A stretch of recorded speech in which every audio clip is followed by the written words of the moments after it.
talking across the wire. Every word cuts through the silence. Truth burns like fire. You can hear the crowd lean closer when the shadows start to fade. There's no spin, no silver soldier, just the echo of what's real today. And I've been waiting for this all my life, to see the light behind the noise. Yeah, I've been waiting for the night to strike. Tailspin rolls, we find our voice. Tailspin on X tonight. No spin, just truth, just light. You can feel that pulse ignite. At 7 p.m. we rise tonight.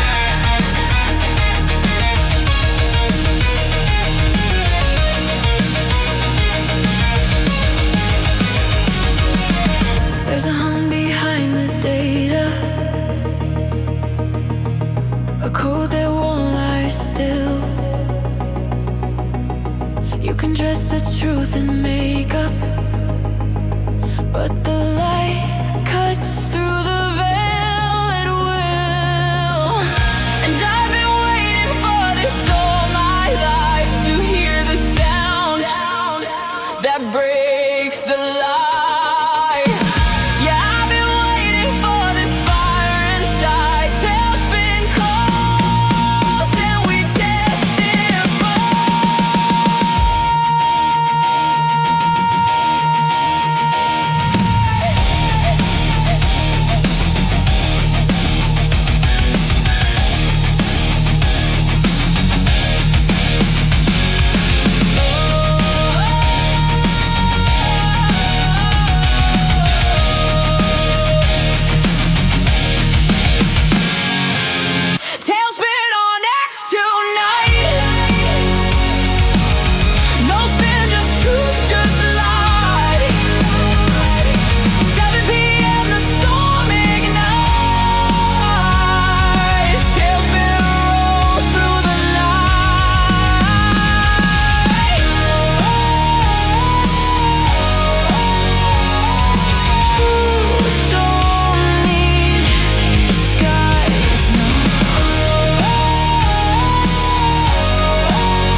program.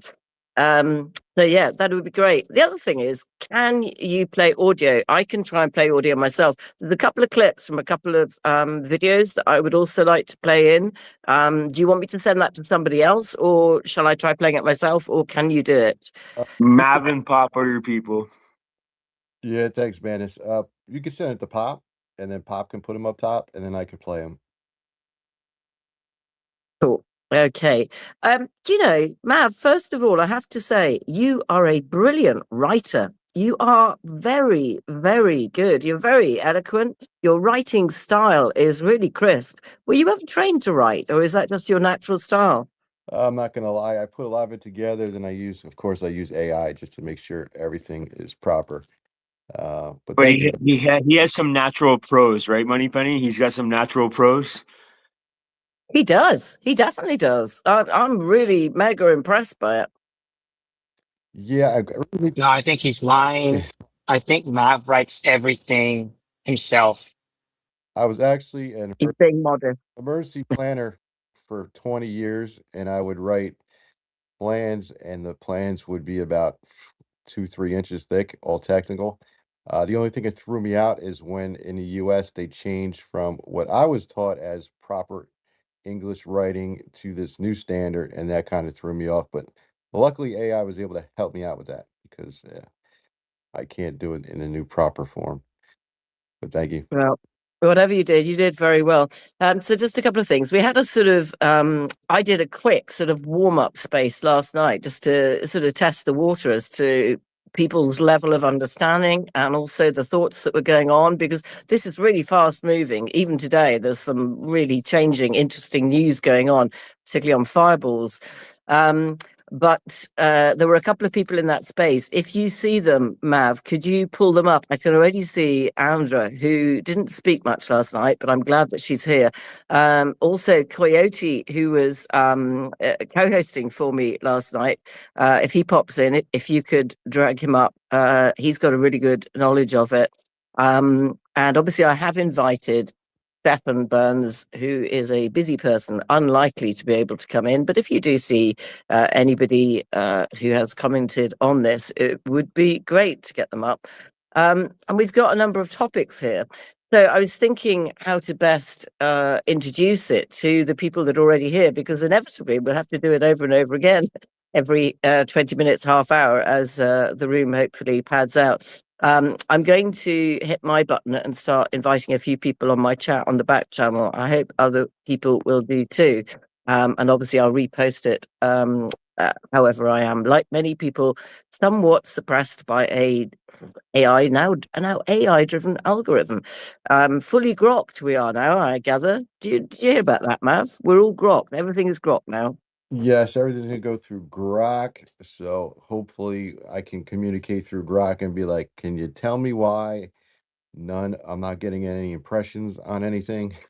Why I'm like seems like I'm deboosted, even though Grok says you're not Mav, deboosted." do you know where the word grok came from? No, go ahead. No, Moneypenny, you go ahead.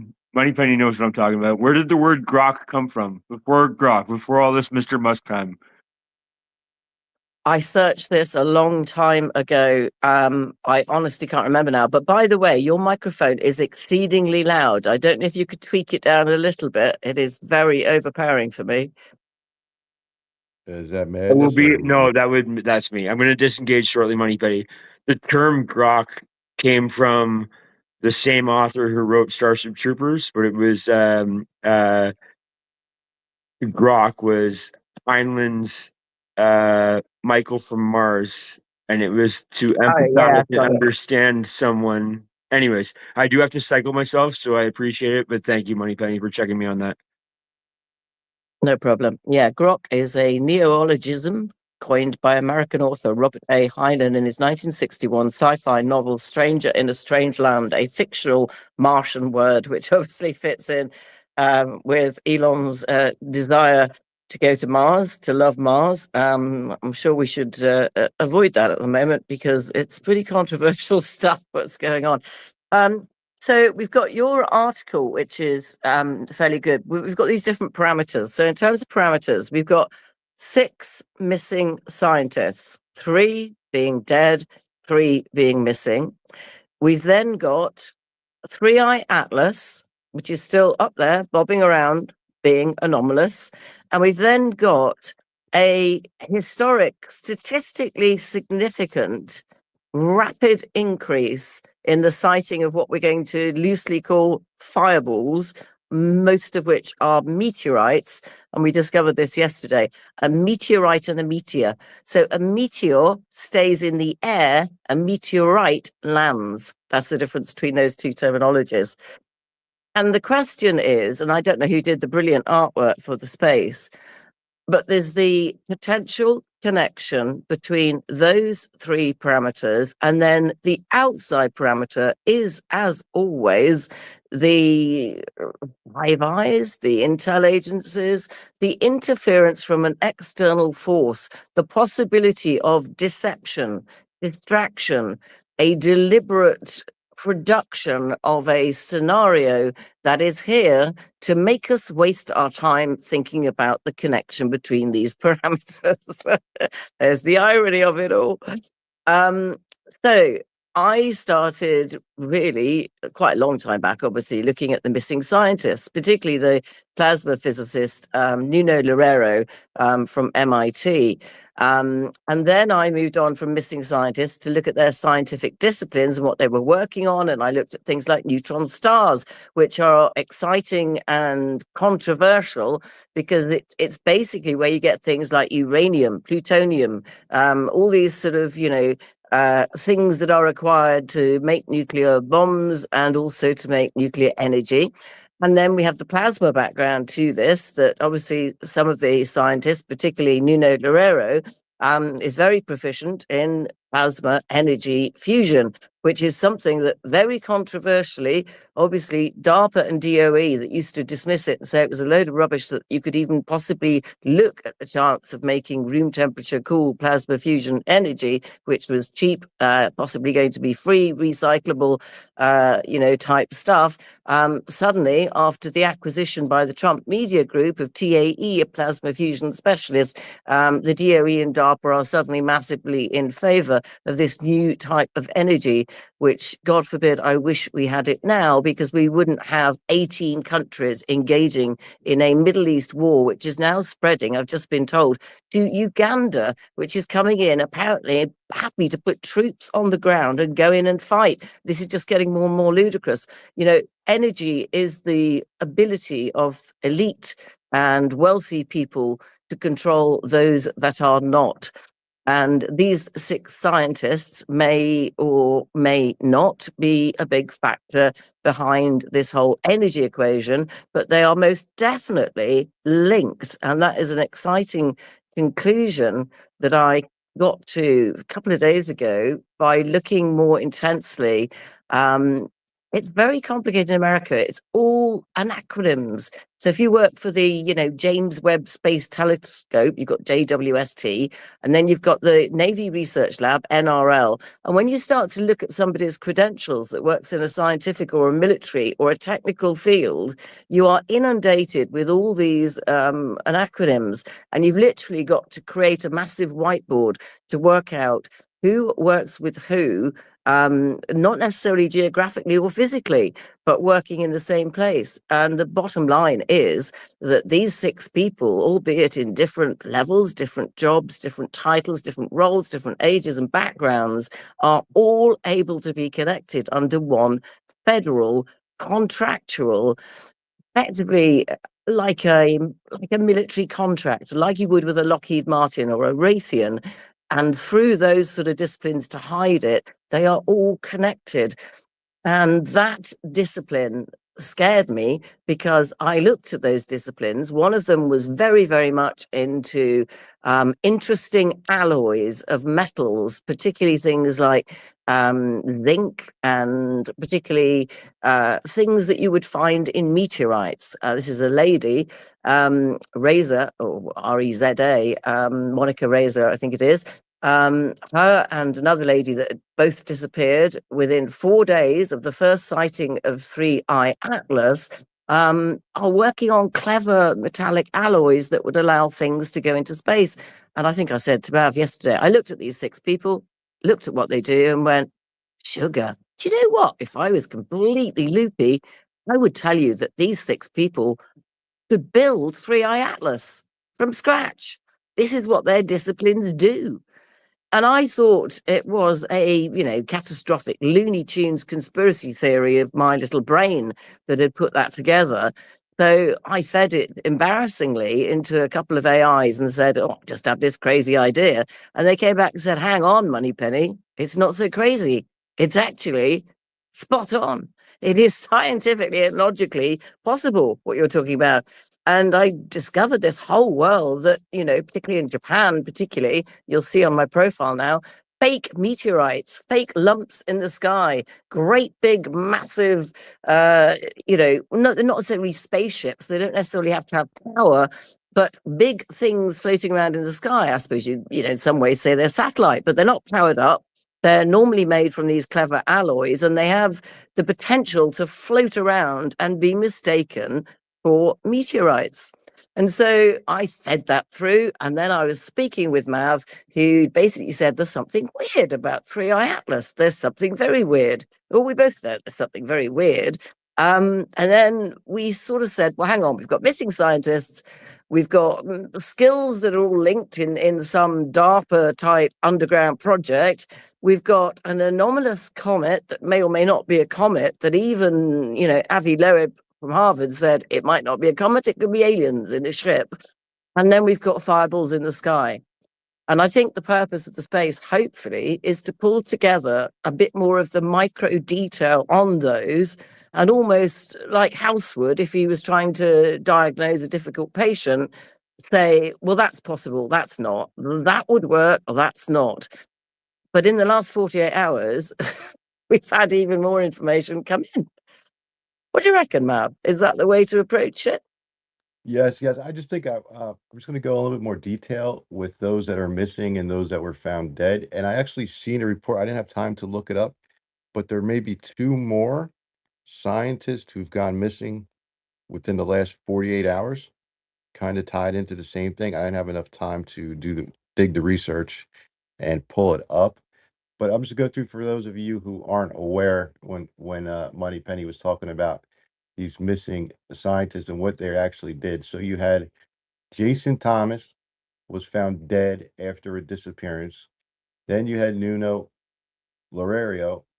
He was a fusion research scientist, shot dead, executed on his front porch, I believe at 6 o'clock in the morning, just randomly executed.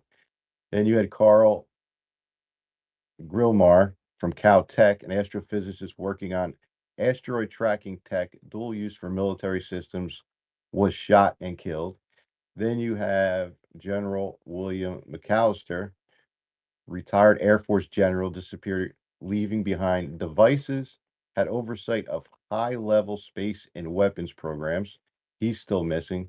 You had Monica Riaz from NASA JPL, vanished during a hike just 30 feet away from friends, worked on advanced rocket materials tied to military tech. And then you had Melissa, I'm going to probably butcher this, Cassius, disappeared after acting strangely. Her phones were wiped and left behind. Someone went in and did a factory reset on both of her phones and had access to sensitive nuclear related information. And all of them were tied together in similar fields when it came to space and defense systems. So very, very, very odd. Many individuals are all linked to Air Force Research Laboratory, to AFRL, missile, space, and nuclear technologies. Some had direct or indirect professional overlap. Their work involves sensitive national security systems. And a former FBI official says these cases should not be treated separately. It's possibility of espionage, targeting of individuals for classified knowledge, or foreign or organized involvement. So that's what we're talking about. Money was talking about all these scientists who are either murdered or missing. And there seems to be no coordinated effort linking them together. It all seems like they're treated individually. Correct. Now, I'm not going to embarrass you.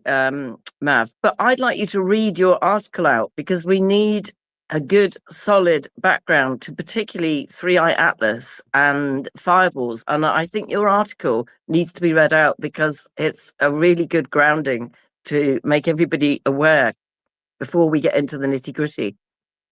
Okay, let me pull that up. I didn't have that pulled up. And I want to say hi to Coyote. Coyote, how are you doing? He was my co-host yesterday when we were sort of chatting about this. This is where it gets a little crazier. So you had a sitting member of Congress, Tim Burchett, recently told the public on an X post to look deeper into a series of disappearances and deaths involving scientists and defense-related workers. He's also part of the Oversight Committee on UAPs with Representative Luna. So that was very interesting. Very cryptic message. That's all he said. You might want to take a deeper look into the series of disappearance of the following scientists. So I don't know if I'll say here. Okay. Over the past year, several cases have surfaced that at first glance seem unrelated. Different states, different circumstances, different outcomes. A Los Angeles linked employee disappears. A NASA contact engineer goes missing. A former Air Force research general vanishes. A Caltech space tracking scientist is killed. A nuclear fission researcher is shot.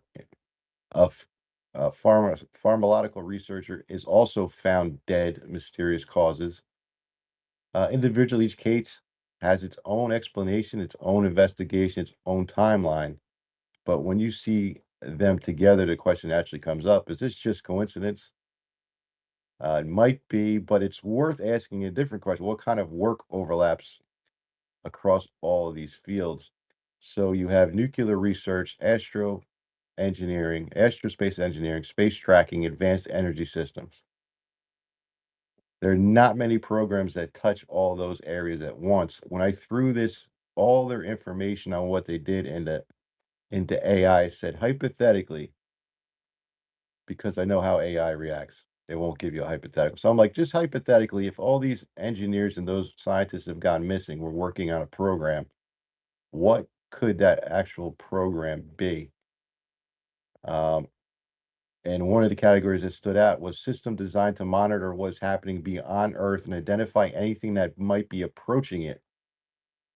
So that was weird. So it said basically an advanced Earth-based defense system looking out into space, looking for objects that would be not natural in nature, or possibly moving at high rates of speed, or defying anything that we know as far as physics.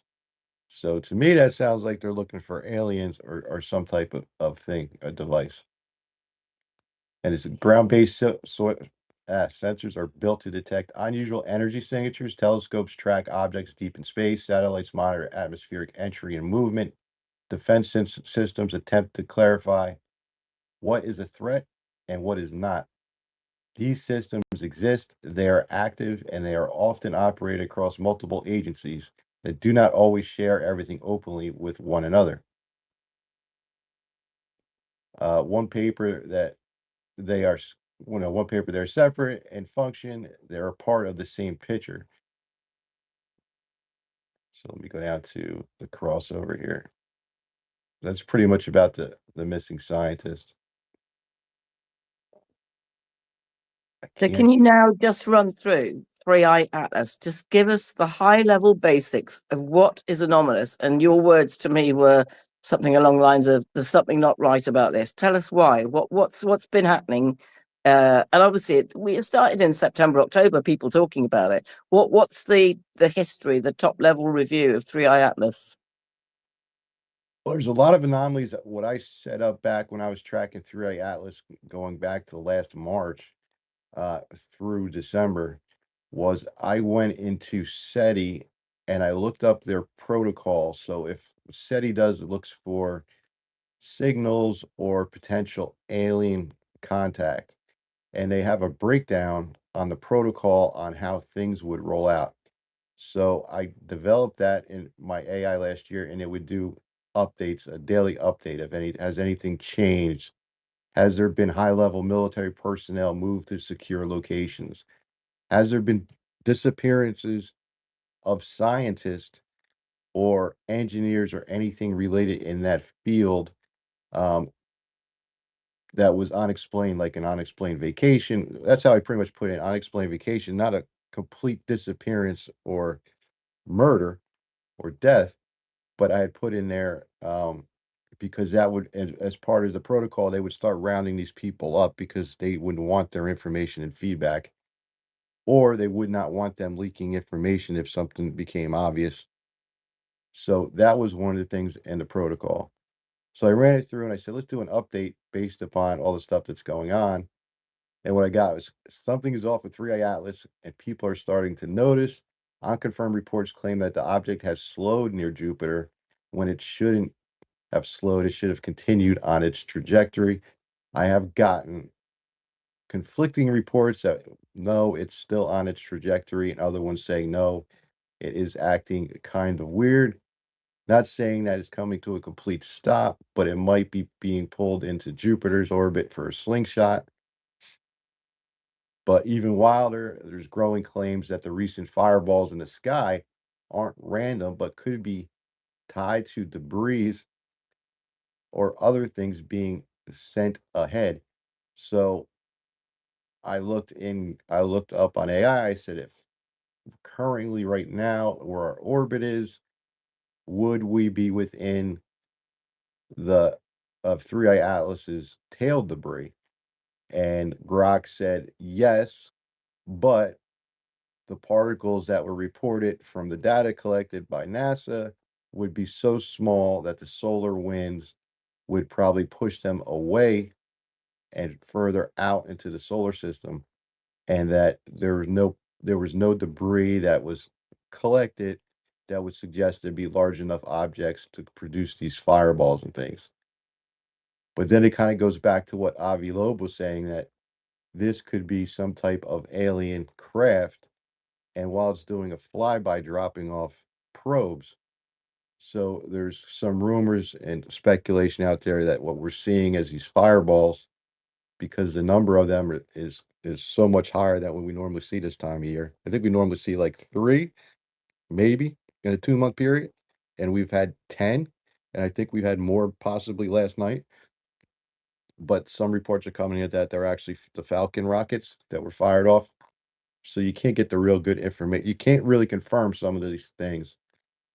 Several scientists connect to nuclear and space and advanced research programs are suddenly missing or dead. And then I just said, is this a coincidence or are they connected?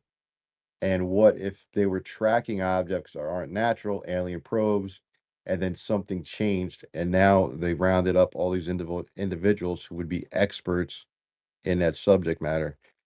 Executing them, I don't know. Them disappearing and not being found, I could see that possibly happening, especially when you have the reports that their phones were wiped. They left their glasses and their phones on the table, but they were just gone. And then all the memory from their phones are wiped clear. Uh, that doesn't sound like someone's going for a jog and accidentally slipped down an embankment, or like they said with the general, that he was senile.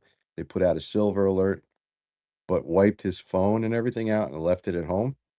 It just doesn't add up. It's just something odd about all of this going on at the same time. I don't know if, Penny, you wanna go into the other 2 weird things. The fact that, you had what's his name? Oh, man, the gentleman who supposedly was abducted, but he said they're not aliens, they're angels, and then he's seen the lady, um, who predict and he this was over, I think, a year and a half ago. He was on Yeah, Sean. this Chris Bledsoe. We don't want to get into that because that is a mountain of a This discussion. I this is don't. I don't think that's related. I really don't. I think we should rule some things out, otherwise it gets too big. it is too big. It's just too weird. Like, there's just too much going on. The 3i Atlas thing, we still don't have all the data from when it was near Mars. We still don't have the data from NASA when it was closest to Earth. They still haven't released the images. And going back, I forget when that was, maybe in I don't know if it was December. It might have been December when NASA had the press conference saying it could be 6 months to a few years before they go through all the data and release it publicly. That falls under the SETI protocol. So under the SETI protocol, tied in with the United Nations, any information related to a supposed object of interest is to be funneled directly to actually Harvard, um, and then collected there and not to be made public. So all the agencies, the universities, anybody who's got telescopes or tracking anything in space, including NASA, have to provide this to this central point, and then they determine from there what to do with that information. Um, I could pull up later what the actual protocols are, and what the AI said that we were in as far as, is this a natural object or is it artificial? I believe the last one I ran said 80% chance it's natural, 19% chance it's artificial. And that's pretty much held since December. But it pretty much said basically because the public interest has faded on 3i Atlas. So providing more information or gathering information has kind of slowed down. So really not too much of an uptick or changes for that. But back to you, Money. I hope that's everything you want me to cover. Oh, well, for now, yeah, obviously. Coyote's here as well. I just want to say hi. Coyote, how you doing? Are you there? Yep. Sorry, took me a second to get the button. Yeah. Thank you. Yeah, I'm good. How are you guys? Yeah, not bad at all. But since yesterday, when we had this sort of warm-up space, we've had more fireballs over Trinidad and Tobago, 2 more, I gather, in the United States, a couple in Australia and New Zealand, and then Avi Loeb's article came out 18 hours ago, which is an article of More fireballs. New Zealand, really. I'm curious to know. I know that NASA said something about the fireball. Was it last night? I think Ohio had its 4th fireball. I'm not quite sure. This is pretty bizarre. I don't think like we get. I feel like we haven't had this ever. Like this many, like this much activity, especially in like this month period. Like I feel like they would have warned us, right? Ahead of time that, hey, we're gonna probably have some activity. We're probably gonna have some fireballs, but this is just very random, very off the cuff. So for me, it's feeling artificial. For me, it's feeling maybe not artificial per se, but like it's not actually what we're being told it is, right? Yeah, and there's an awful lot. I just want to put on the table some things. If we had a big board up and we put, a couple of lines going downward, vertical lines, and we had on the left we had possible, we had sort of possible, and we had conspiracy theories. In the conspiracy theory group, let me just say that the X-Files have loads and loads of stuff that over time, because the X-Files obviously goes back a long time, has sort of come true. Particularly all their stuff on bioweapons and genetic stuff is so fantastically close to a lot of the COVID stuff. But in the X-Files, they had this thing called Tunguska or Terma. And this is all about meteorites. And I just wanted to put this on the table as to what this was about. So they had all these meteorites. This is the X-Files, okay? And the meteorites contained a sentient alien virus nicknamed Purity, or the Black Oil, which lands on Earth, specifically in Tunguska in Russia. And the oil is actually a parasitic life form that invades and controls human bodies. Basically, the FBI agents, Mulder and Scully, travel to a Russian gulag. The government is experimenting on prisoners by infecting them with the black oil found in a meteorite. The Russians are trying to create a vaccine, while the US syndicate wants the oil to aid the alien colonization. The black oil is described as an intelligent virus that has existed on Earth for millions of years, lying dormant in the Earth's ice. and in meteorites until surfacing, often found whilst drilling in places like Antarctica and stuff.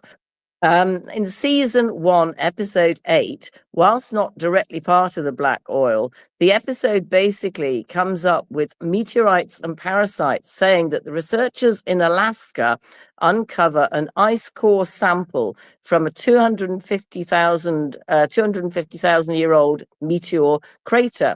And all these meteors that are coming in all over the world, it starts with a sort of sprinkle of them, and then they're everywhere. They keep coming in and coming in, are bringing in a virus, which is like an intelligent consciousness virus, which allows effectively almost like a trigger of something that is inherent within the human genetics anyway, to sort of fire up and begin a process of almost parasitic takeover of some parts of the human race. The reason that I'm mentioning this particularly is that in June, we have the premiere of Steven Spielberg's Disclosure Day, the plot of which is the fact that we have a lot of the human population that are living alongside us. My view is that will be 1 in 8, because there are 8.3 billion humans, and the story refers to 7 billion humans, therefore the remainder being not humans, but humans on the outside with parasitic aliens within them. And Steven Spielberg tends to do his sci-fis with an element of truth in them. Dare I say it? But there is a spooky thing here that X-Files seems to contain some truths. Spielberg's program movie is going to be all about the fact that there are people that look like humans that may have something within them. And the idea that these meteorites are maybe dropping some alien virus has to go in the conspiracy zone. Do you remember the recent X-Files Moneypenny? I think it was aired like in 2016, about like the core plot elements, like echo of like COVID, right? Like there was a sudden nationwide global breakout, and previous episodes too, they were like looking at like the geoengineering of corn crops and all this stuff. And it's like you look back at these, and I've heard a lot of people like whistleblowers say like, man, X-Files got it. They hit it right, hit the nail right on the head, so to speak. That it's like, and back in the 90s too, like they hit it pretty well off. But it's, they were talking about like essentially like this Spartan virus that doesn't kill directly at first, but instead it uses the CRISPR Cas9 gene editing, right? That was used. Like basically, we had this nationwide virus, and then they created these vaccines, and it was like around like alien DNA. It was all about this like gene editing, right? And it's pretty wild. I mean, the parallels between some of these episodes in the X-Files, and then fast forward just like 4 or 5 years, and here we are with the COVID. And then, I mean, obviously now here, in 2026, like we're talking about this stuff, like holy shit, like making these connections. Maybe that this has always been, a plan, and maybe there's something deeper and darker about, and sinister about what actually is going on, with the gene editing, the GMO engineered food, and the vaccines, and these, and the virus itself, right? The virus that gets infected by the host, and then you go and get this vaccine. There might be some connections with all of that, right? Right, and that is one massive rabbit hole. We've got some hands up. Mav, I'll let you direct the room, the space, whatever it is, because I know I don't want to do all the talking. I've got loads and loads to contribute, but should we go to the hands first? Sure. I think the first who had their hand up was WTF. Okay, on the whiteboard. Um, so, Mav, actually, the night I bumped into you first, I was predicting, I think it's the Kamchatka region quake in Russia 12 hours before it occurred. And what I was rambling on about is that our region of our solar system is peaking over the Milky Way, sorry, our entire solar system for the first time in 12,000 years, is once again peaking over the spiral arm of our flat Milky Way galaxy. And prior to that 12,000 year point, we were above it. Go down to any park, any state park near your house, you'll find, if there's a canyon there, you'll find a plaque next to that canyon telling you when that canyon formed and why, which is exactly 12,560 something years ago. And when I joined your space, I was saying, guys, we should really have like concerns over the activity around the Ring of Fire right now.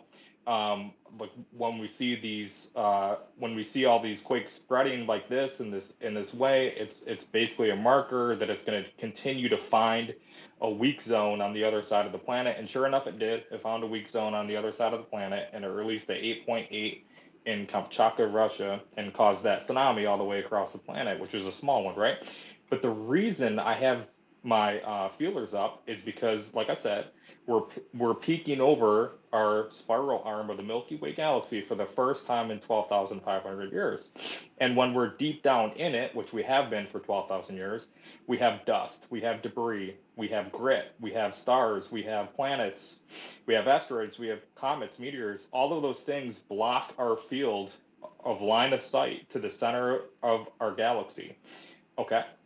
And between that time, I've been saying, guys, like, now that we had Three Eye Atlas and we had these other two, look, the reason these came in is because they're coming. We have direct line of sight from to the center of our galaxy, and we're basically in a new highway, right? We have a new roadway that where things can come in and they can get to Earth where they haven't been able to get near Earth before because they're blocked by all these planets, asteroids, comets, asteroid fields, asteroid belts.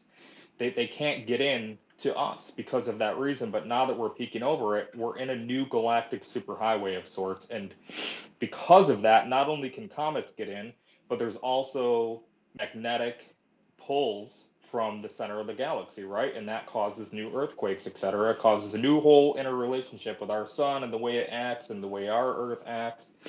And by the way, you want to talk about the first anomaly that was detected with Three Eye Atlas. The very first anomaly that was detected was that it came from the center of our galaxy. Now, keep in mind that our galaxy, basically, well, our sun, right?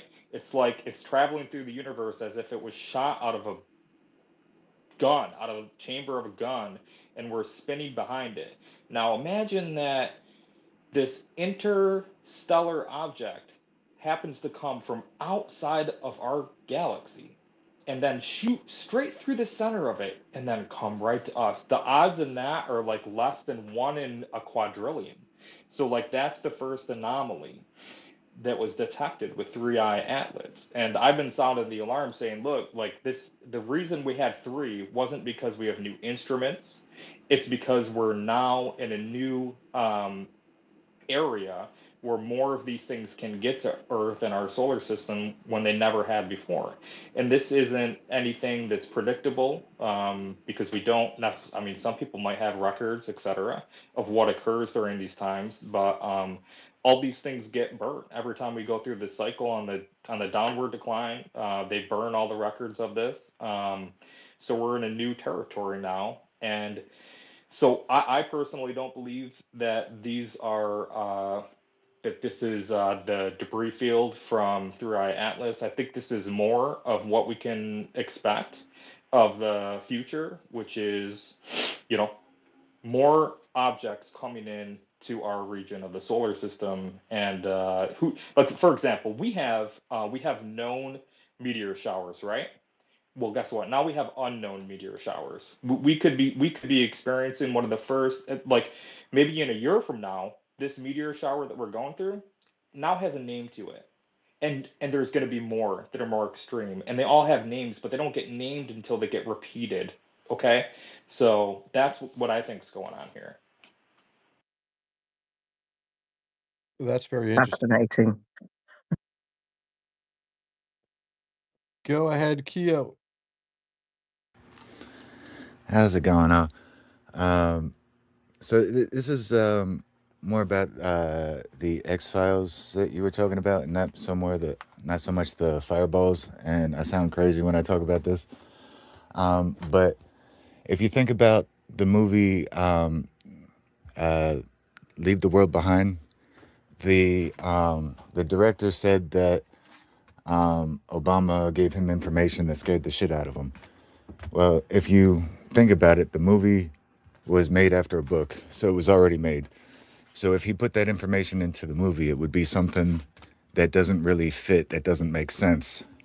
And to me, that one thing that doesn't make sense is when the kid gets bit by the bug and his teeth start falling out, and it's like a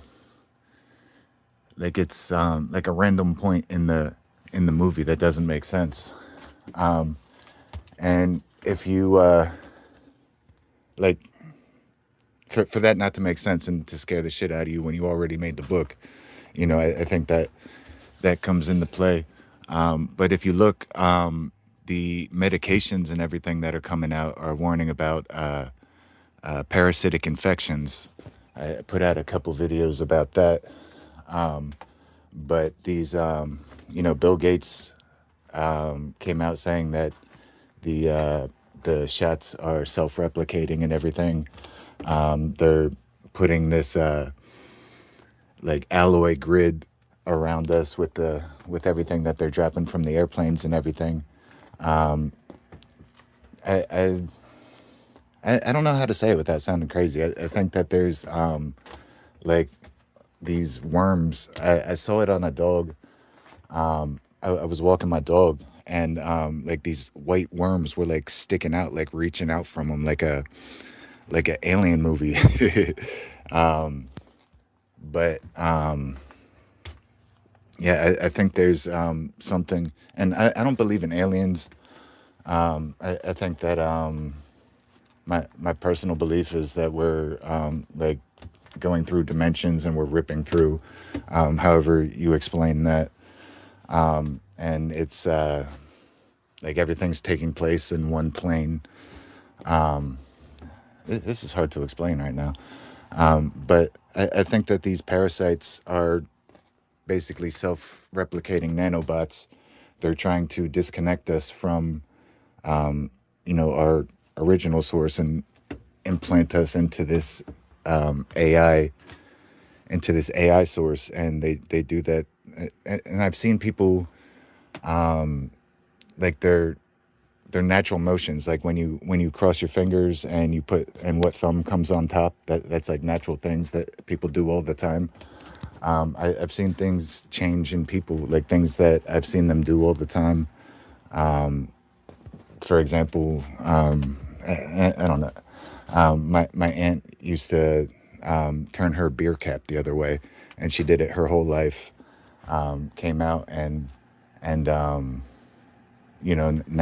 now it's different, and she's like, "Oh, I did this all the time," and that's just like something simple that made me start thinking about it. But I do think that there's a technological explanation behind it, and I do believe in the parasitic way that it's happening. I don't know how to explain it. I know that wasn't I wasn't talking well, and I sound crazy, but that's what I believe. My God, I'm worried about your dog. I'm sorry, I'm such a huge dog lover. It just sounds crazy. Good. It was a random dog that walked up to us, and like I'm like trying to pull my dog away and like keep him away because it looked like these little worms were like reaching out towards my dog. You know what I mean? No, I don't want to know any more about that. I'm sorry, that freaks me out. But thank you for sharing.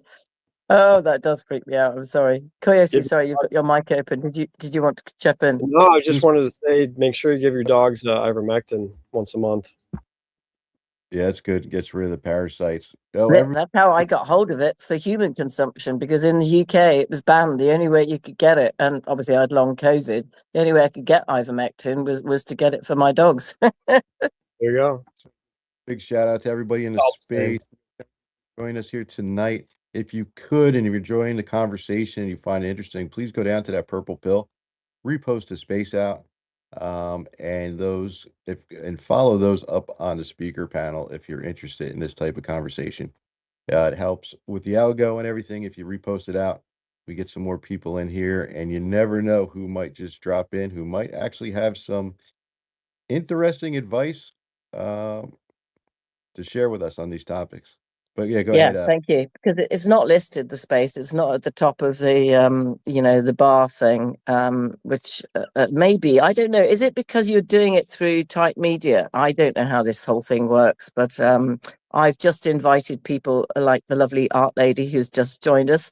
I'm saying hello to her in the listeners. And Peter, who's a British friend of mine, and Blue Canaries, who's a real brilliant investigator and a top lady on all this. I want to go now into the detail a bit, the fascinating detail. This is more into the FBI type linkage. This is more into, it was very, very odd what Burchett said. And if you don't mind, Mav, can I just start to go through the backgrounds of these people, focusing on the bits that are sort of DARPA, secret squirrel technology type stuff? Is that okay? Oh, sure, 100%. Go ahead. Okay, cool. So if you've just joined the space, thank you for coming along. For those that don't know, Mav, who I've spoken in his spaces several times now, wrote a brilliant article a couple of days ago, and he's obviously US based, about the fireballs in the sky. Call them meteors, meteorites, whatever you want to call them, fireballs in the sky.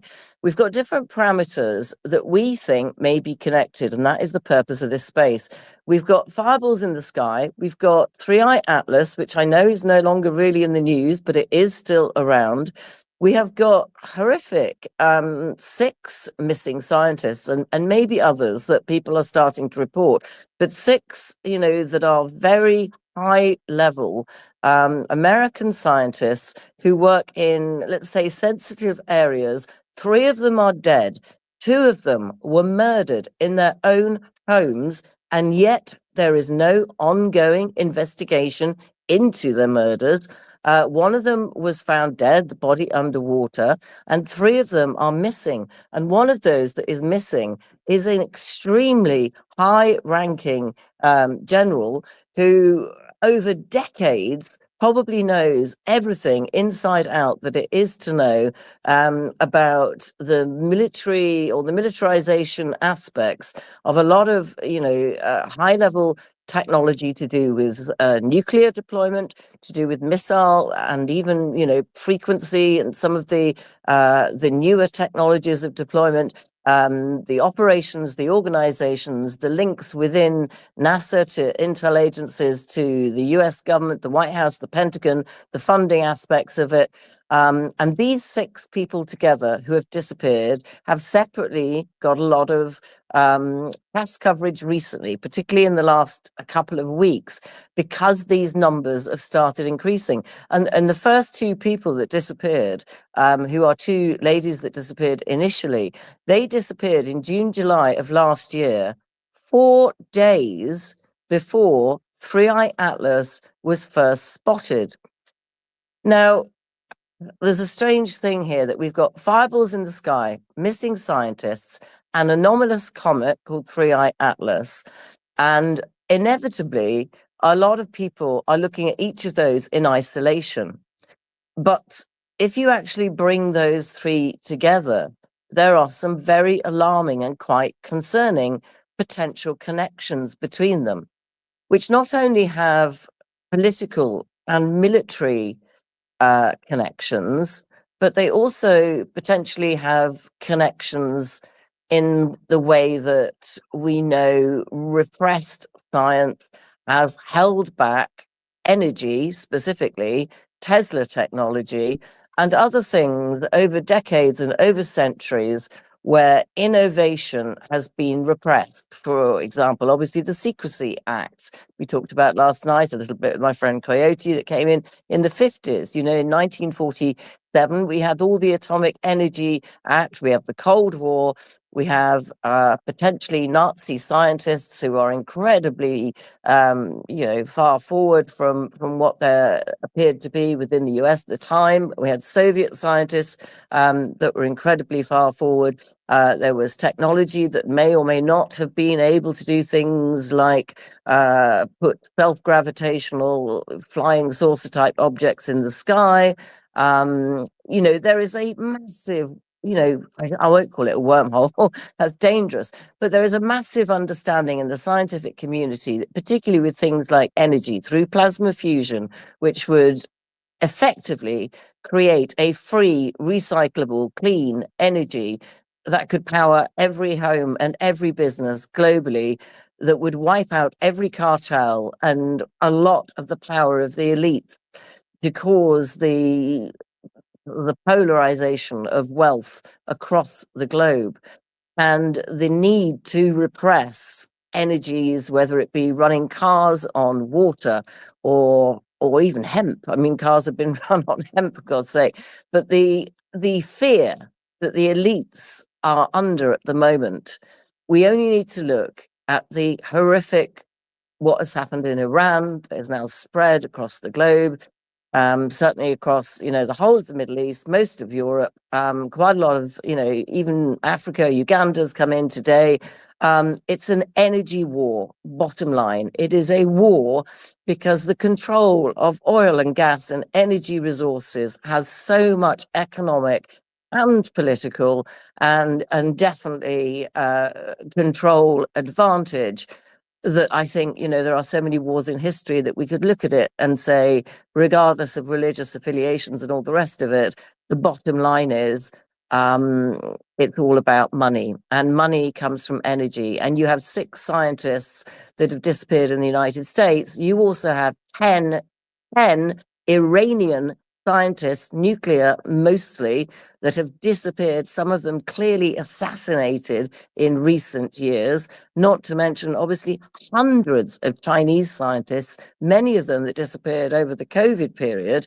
I mean, I've got books from some of the undercover journalists that, suggest even before the pandemic sort of, left the, Wuhan barriers of that particular city that has a 16 million population, there were people, Chinese scientists, even scientists from Taiwan, the Far East generally, Japanese scientists who had gone to the WHO with evidence of what was about to happen pre-pandemic, and it was shut down. We had the editor of the Lancet magazine come into London in early 2020 to be questioned as to why he had not published articles from Chinese scientists that were pre-warning about what was to happen with COVID. Now, I'm sorry, but not many of those scientists are alive now. They are not alive. They are not here. Even some of the very famous, even Bat Lady, nobody knows where she is, Xi Zhengli. There are people that are in scientific and innovation disciplines globally who have disappeared.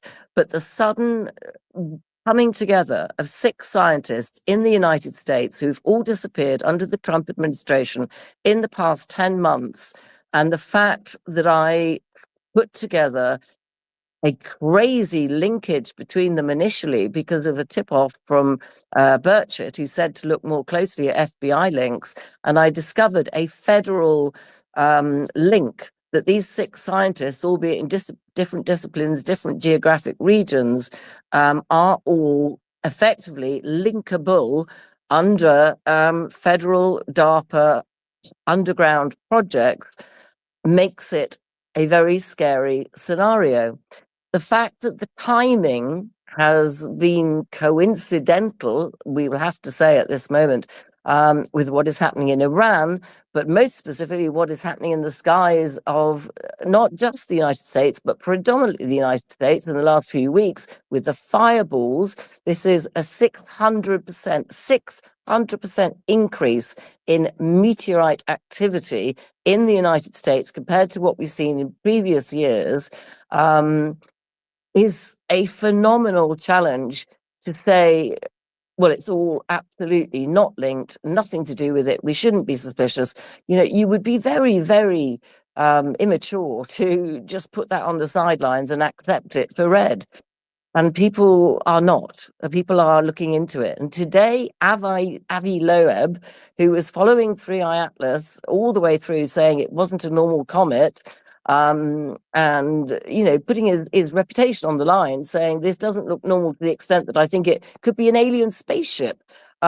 He's come out today on the back of Stefan Burns, a meteorologist, saying that all these fireballs in the sky are bits of 3I Atlas debris that was sustained back in October, November of last year, because of the cycle of the way the Earth, is going round, that these are bits of 3I Atlas tumbling down.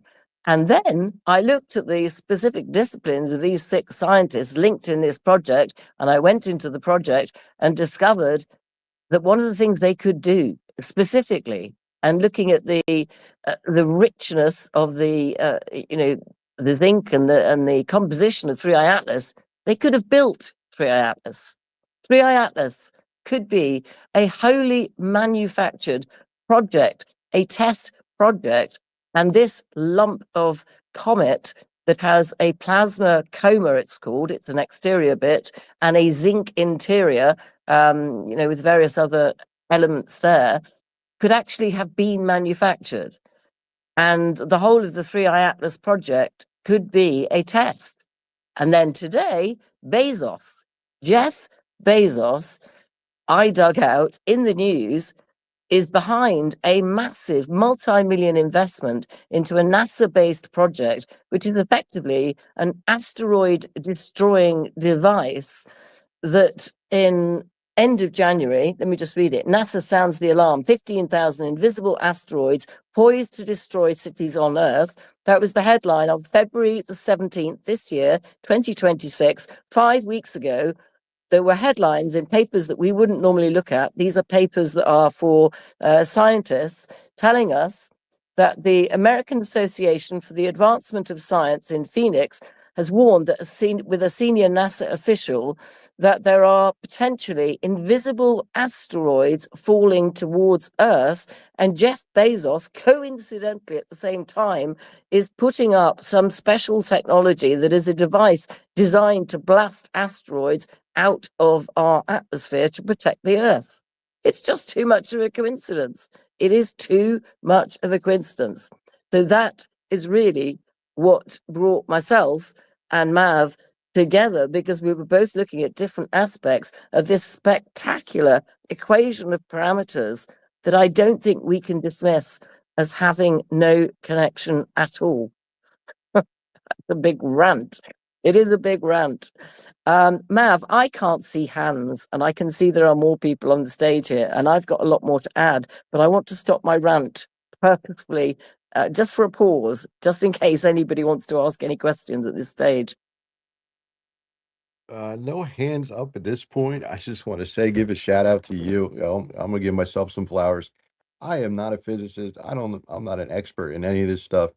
But the fact that we called out that we were entering the debris field of 3I Atlas, and then 2 days later, Avi Loeb writes an article in Medium about it.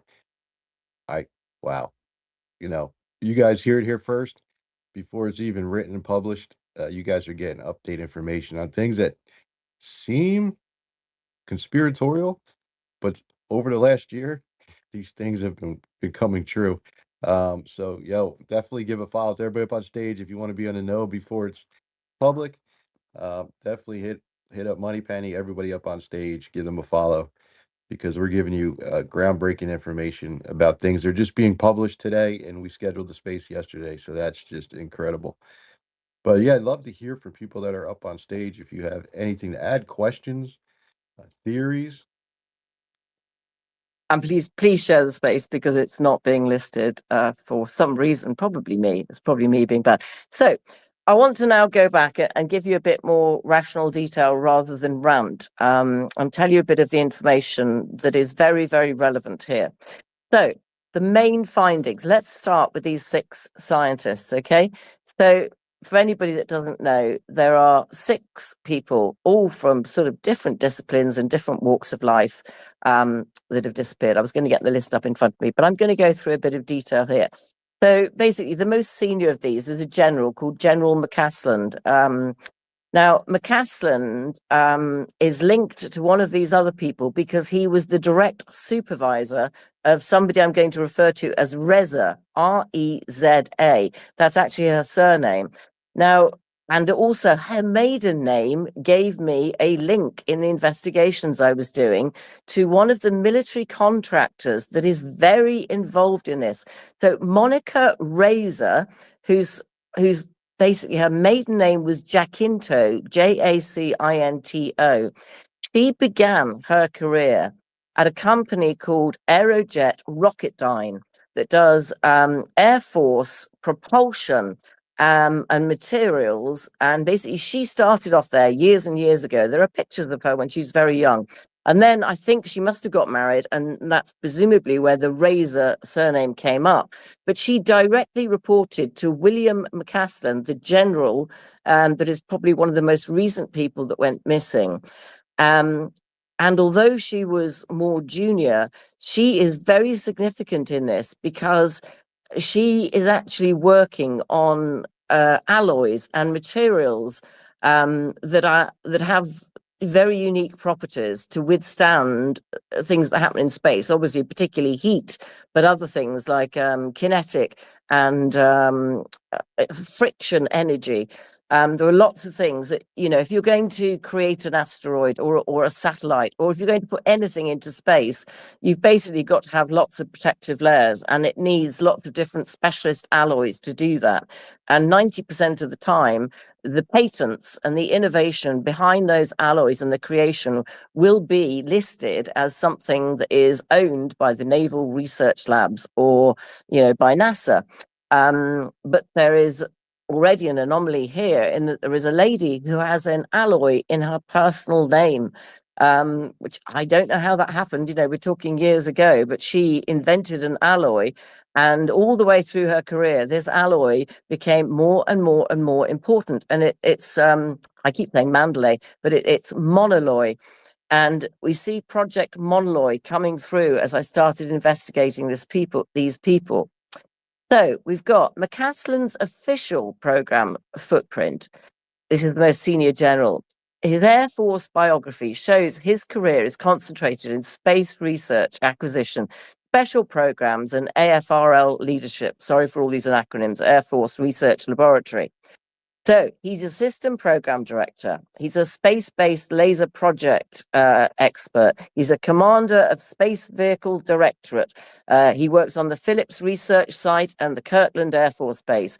He's then a director of space acquisition. He does special programs. He's in the office of the Undersecretary of Defense for Acquisition, Technology and Logistics. And then he is the commander of the Air Force Research Laboratory. And he's also working over in Afghanistan. He's part of a team that works out in the military there. And that matters because it places him inside the exact institutional lanes where propulsion, advanced materials, launch systems, classified space work, and transition from lab science to actual deployment in a military capacity is one of the unique things that he would have overseen literally for decades. Now, we go to Razor, okay?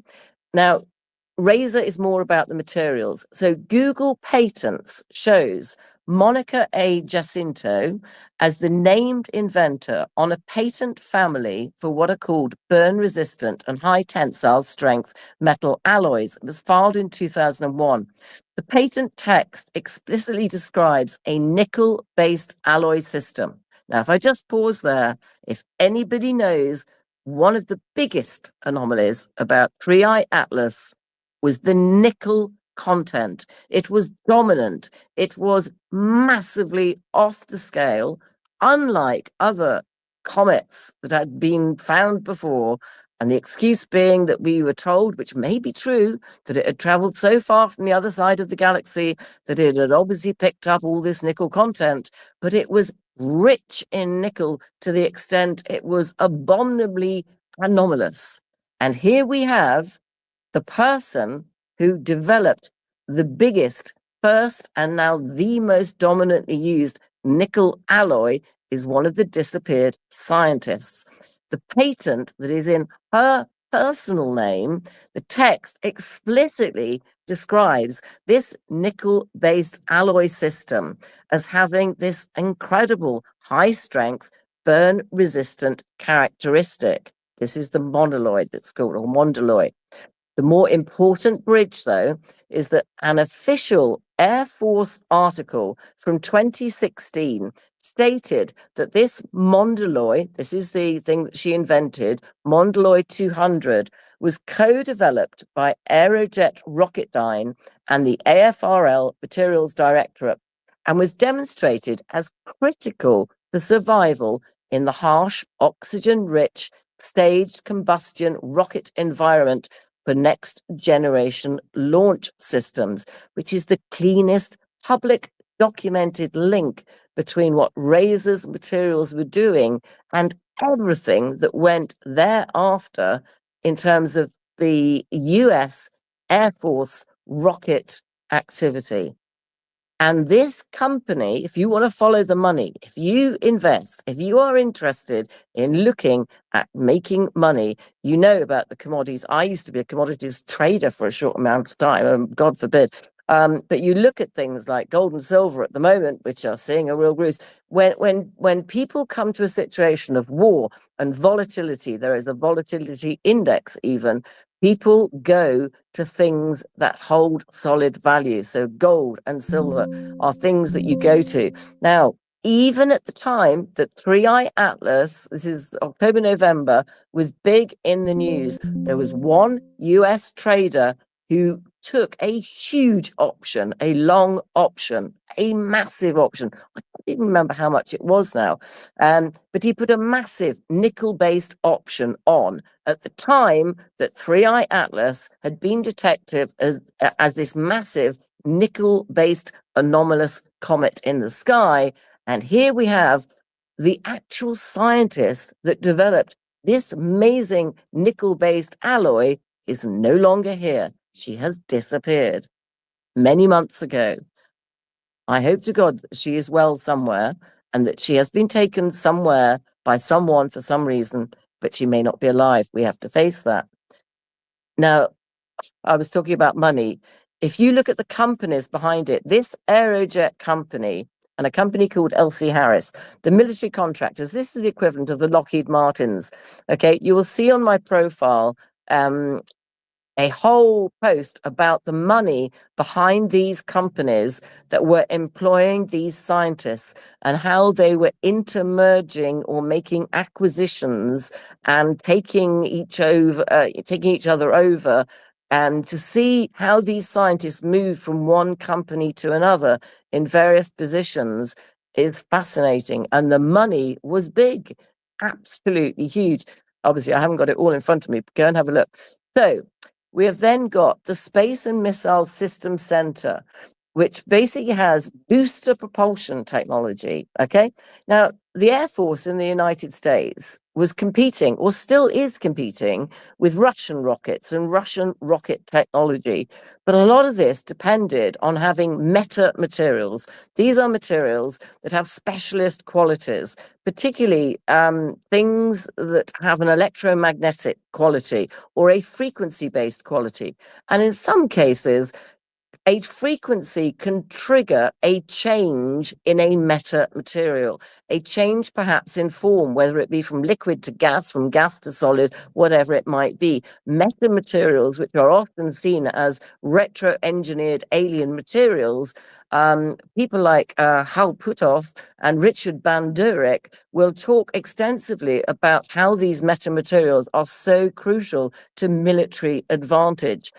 And the connection here is that the Rocketdyne company and that lady that was working in materials, who's disappeared, everything that was happening allowed the United States Air Force to basically gain a rocket technology advantage over the Russians at a specific time because of what she'd done.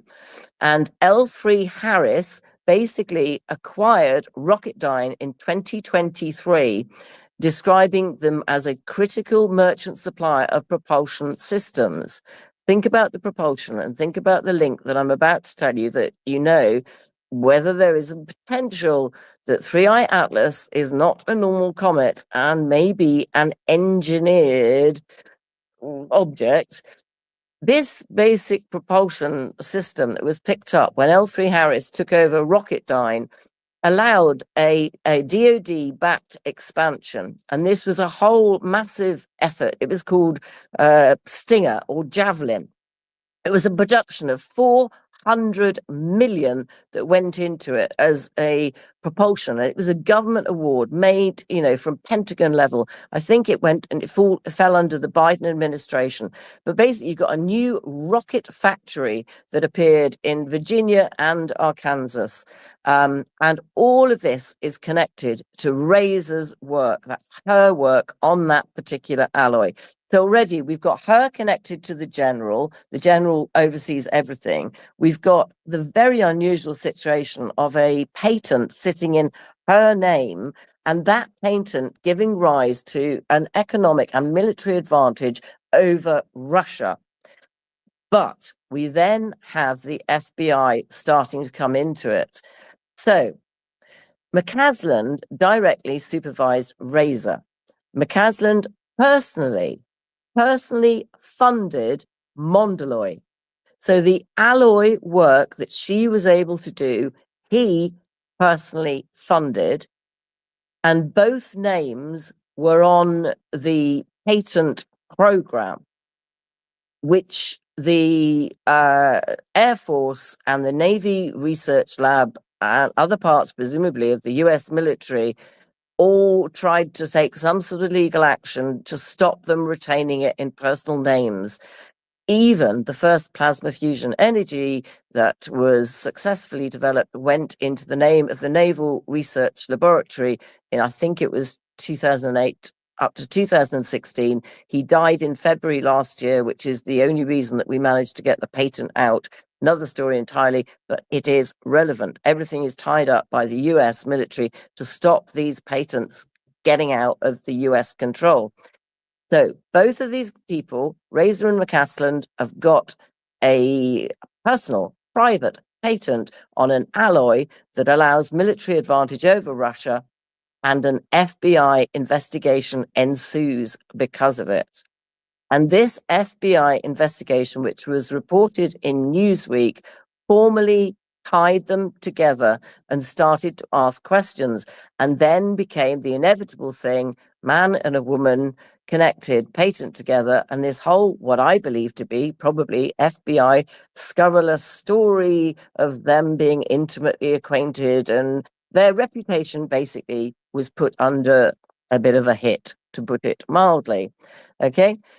I don't believe there was any truth in them having that relationship. I have no idea. I'm simply going on, the research that I did behind it. But there was actual FBI assistance in the McCasland search. The FBI were one of the first groups that arrived on the scene when he was reported missing. And former FBI commentary in the media basically started to discuss his disappearance, but immediately went in on McCasland and Razor being acquainted. Sounds a bit suspicious. Do you want me to pause? Because there's a couple of hands, so we take those first, and then I'm going to come on to the other people and how they're connected into this horrendous whole plot. Blue canaries, hello. I think WTF had his hand up first, but I'd be happy to talk. Go ahead, Blue. Go ahead. We'll go to WTF next. Okay, great. Thanks. It's so good listening to you talk about this, because you just know how to put this together just right. And I'm fascinated. I'm absolutely fascinated. So let me know if you need any assistance with this at any time, because I would love to help with this. We've had these, and I sent you an article about a strange, series of deaths that happened in the election year of 2016. And one actually included a space economist by the name of Molly McCauley. And it was suspected at the time that she had discovered that the satellites, she did a lot about space junk. She was a brilliant mind. But she came home from a baseball game, was walking her two big dogs, and she was stabbed to death. Dogs were not harmed, but she was killed, and it was just, I believe it was 2 days before Seth Rich or 2 days after. They were within 2 days range of each other. So we've had these instances before, and guess what? They're not solved. All 6 of those murders or mysterious deaths over that summer were all unsolved, except for the ones that they considered them suicide. I'm wondering, though, looking at this and looking at the events that we've seen with Venezuela, a lot of people overlooked this part where they used some kind of technology. The U.S. used technology to stun the people, and trying to get into to capture the president there. And this technology, it is suspected that it was use of a plane, putting maybe on a plane, fly the plane in ahead of time, boom, use this weapon, possibly the one that creates like the Havana syndrome type of thing. This sounded like it was a little bit more like people who experienced more symptoms and they were more direct. It was a more direct do type of, a direct energy weapon type of thing. What do you could you consider that this might Yeah, be part of the technology that's in question? Because we've only got like absolutely. Because it's little all hints. frequency weapons. You're spot on. It's all using frequencies. It's direct energy frequency weapons. I mean, they're referred to as sonic weapons, the ones that they were actually deploying in Venezuela. And they obviously, because they use frequencies, they will interfere with the frequencies of the body. Hence why you get nosebleeds. People were experiencing almost like an effect from gas. Nosebleeds, eyes absolutely stinging, unable to see, massively watering, sonic weapon type things. And the obvious thing about this, what we call a futuristic weapon, is you don't see it coming, you don't hear it, you don't know it's around. Even unlike a gas, you can't see it coming. And as you absolutely say, you can simply deploy these on a UAV or a helicopter, an airplane, whatever you like, send it in prior, and actually almost provide the sting, the frequency, prior to going in. So you've already disabled a lot of the security prior to, from what we say, that they literally went in and airlifted him into a helicopter and took him straight out, Maduro and his wife. So absolutely, it's all relevant. It's all part of this whole new, what does Trump refer it to? Bombastic? He has some strange words. The weapons, that nobody else in the world understands. Well, I think he's probably referring to these types of frequency-based weapons, but his military contractors have been using them, demonstrating them for years and years. If you look at the what they call the DIRDs, the DIRD, these are the papers that are written, that are circulated within DARPA and all the military contractors that tell you how to, make wormholes and use, space-time continuums to take an aeroplane out of the sky, MH370 style. I mean, don't rule out any of this technology as having suddenly appeared. I think it's been there a lot longer, but it's absolutely relevant because the deployment of what we're seeing now, was probably what was being worked on at least 10 years ago, maybe more.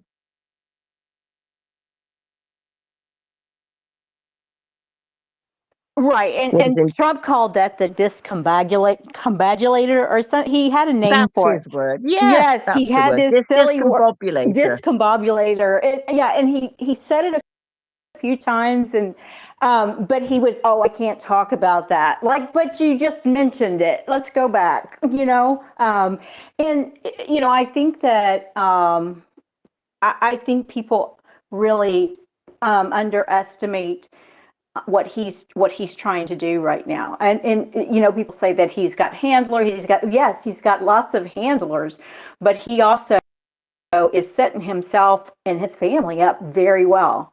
And I think that it's at the point where it's going to be, he's no holds barred. Basically, he is the wrestler, so I'll go ahead and use his terms. It's going to be a no holds barred match. He's going to get what he wants until there's got to be somebody that steps in the way of what he's trying to do. Yeah, well, you only have to look at what he did to the oil price with that message he put out on Truth Social a few days ago when he said, oh, we've had these talks. We've been in extensive talks. It's all looking good. It's all going to be over. The Hormuz Strait is going to be open. Suddenly, the oil price, which was at $110 per barrel, dropped down to $60 in about 5 seconds. People took massive gains on it. And obviously, then people heard from the Iranians there hadn't been any talks, and it went rocketing back up to $100 a barrel. And of course, people made absolute billions or millions, certainly, on what was that dip? But how did people know beforehand? I'm just saying, I don't think that was entirely non-coincidental. No, it's completely market manipulation right now, and it's warmongering to do so. And I actually have a book where they've done this before in the past too. The Rockefellers did the same thing. They used the market, especially during the war times, to create huge profits for themselves. It's easier to find out now what they've done, what they're doing. But back then, nobody really understood exactly the system that they created, and I think he's trying to just carry that on. But he's not. He's definitely not the person to do so. Not with the circus show that he carries with him. Yeah, well, you investigated Metabiota, which was the pandemic insurance company that was linked to Hunter Biden. And if you haven't looked at some of the work Blue Canary's done, if anyone didn't know about pandemic insurance and Ukraine and Hunter Biden and laptops, that is the most amazing feature film that needs to be made. And the lovely Blue was one of the first people on the scene to work all that one out.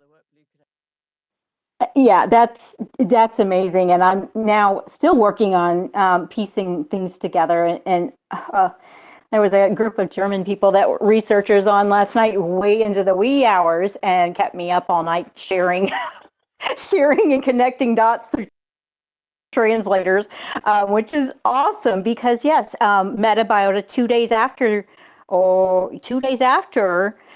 they used the In-Q-Tel, which is, everybody should know now, it's the nonprofit arm of the CIA. 2 days after, they filed for the patent for the Moderna shot. So yeah, it was filed through. Follow the money, isn't it? Yes. Follow the money. Right. Thank you, Blue. Mm-hmm. So yeah, we've got a couple more hands up we'll take. But yeah, we're trying to connect here, or we're not trying to connect. We are finding connections which, lead us to think that the fireballs in the air, potentially Three-Eye Atlas and 6 disappeared scientists, potentially more. And as we now know, Jeff Bezos, who has a meteorite blasting technology that he has just put millions behind, and NASA coming out on the 17th of February telling us there would be invisible meteorites that could wipe out cities. These things are all linked by an underground network of secrets. And those secrets, if you are able to be aware of them, lead to money to be made from secrets. But it also means, just like the oil wars of the day, there will be blood. There will be blood in 1936, I think it was, 1926 to today in 2026. We have blood being lost in two scientists that were murdered in their own homes in the last few months. That was blood lost because of what I believe to be the plasma fusion energy race. And equally at the same time, we're sitting here, we have an Iran oil war energy race going on at the same time. Who's next, Max? I can see 2 hands. WTF, you're next, I think. All right, cool. This is I'm pretty pumped about actually like what I just found. So if anyone's seen Contact, there's a point where Jodie Foster gets a call from a Chinese scientist or otherwise, a man of a lot of wealth and knowledge, and he was supposed to die from like cancer or something, and Jodie Foster's device that her team had built in the United States had just been blown up by a terrorist who is a religious fundamental person.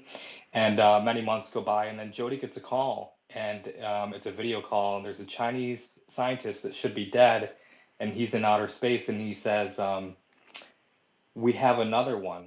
And like, I'm so excited for what I'm about to share because it could be that McCaslin actually got a call that we have another one. So what I looked up was I was interested in one of the things that Javi Loeb was sharing, which it was his interest in using Juno space probe around Jupiter. He got a hold of Luna, and Luna pushed it forward, and then we never heard anything else.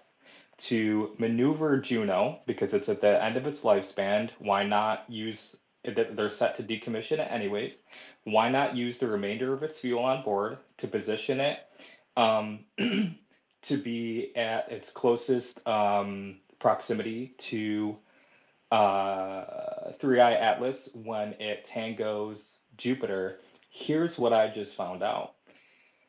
McCaslin went missing approximately 14 days prior to, if NASA went through with this and did position Juno, which we cannot prove didn't happen. I tried to get like a hard answer. Can we prove it didn't happen? No one can prove it didn't happen.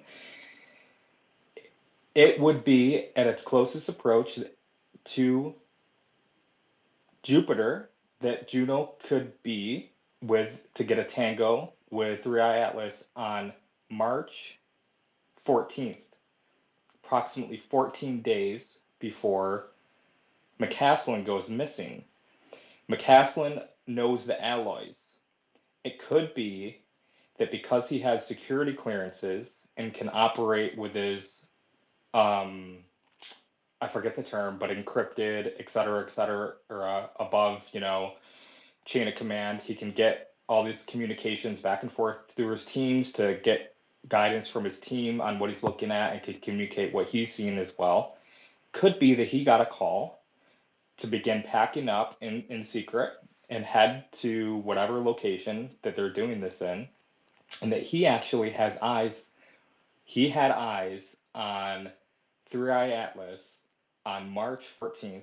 So it's either any time between March 14th and 16th is when they would have began snapping with their sensors. There's different sensor arrays on Juno to get a second close hand look at 3i Atlas.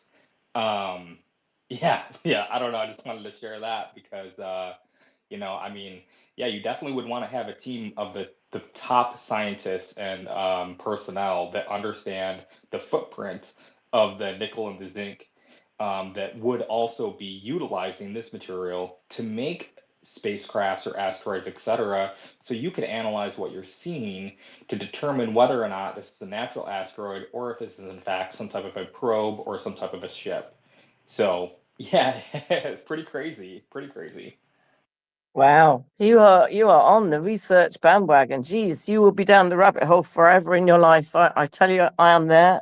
The difficulty to that, or the reason logically why it would not be possible, is that McCaslin effectively has been retired from the military for quite a long time. Since June 2019, he's effectively become a trustee of a not-for-profit research, albeit a science research company.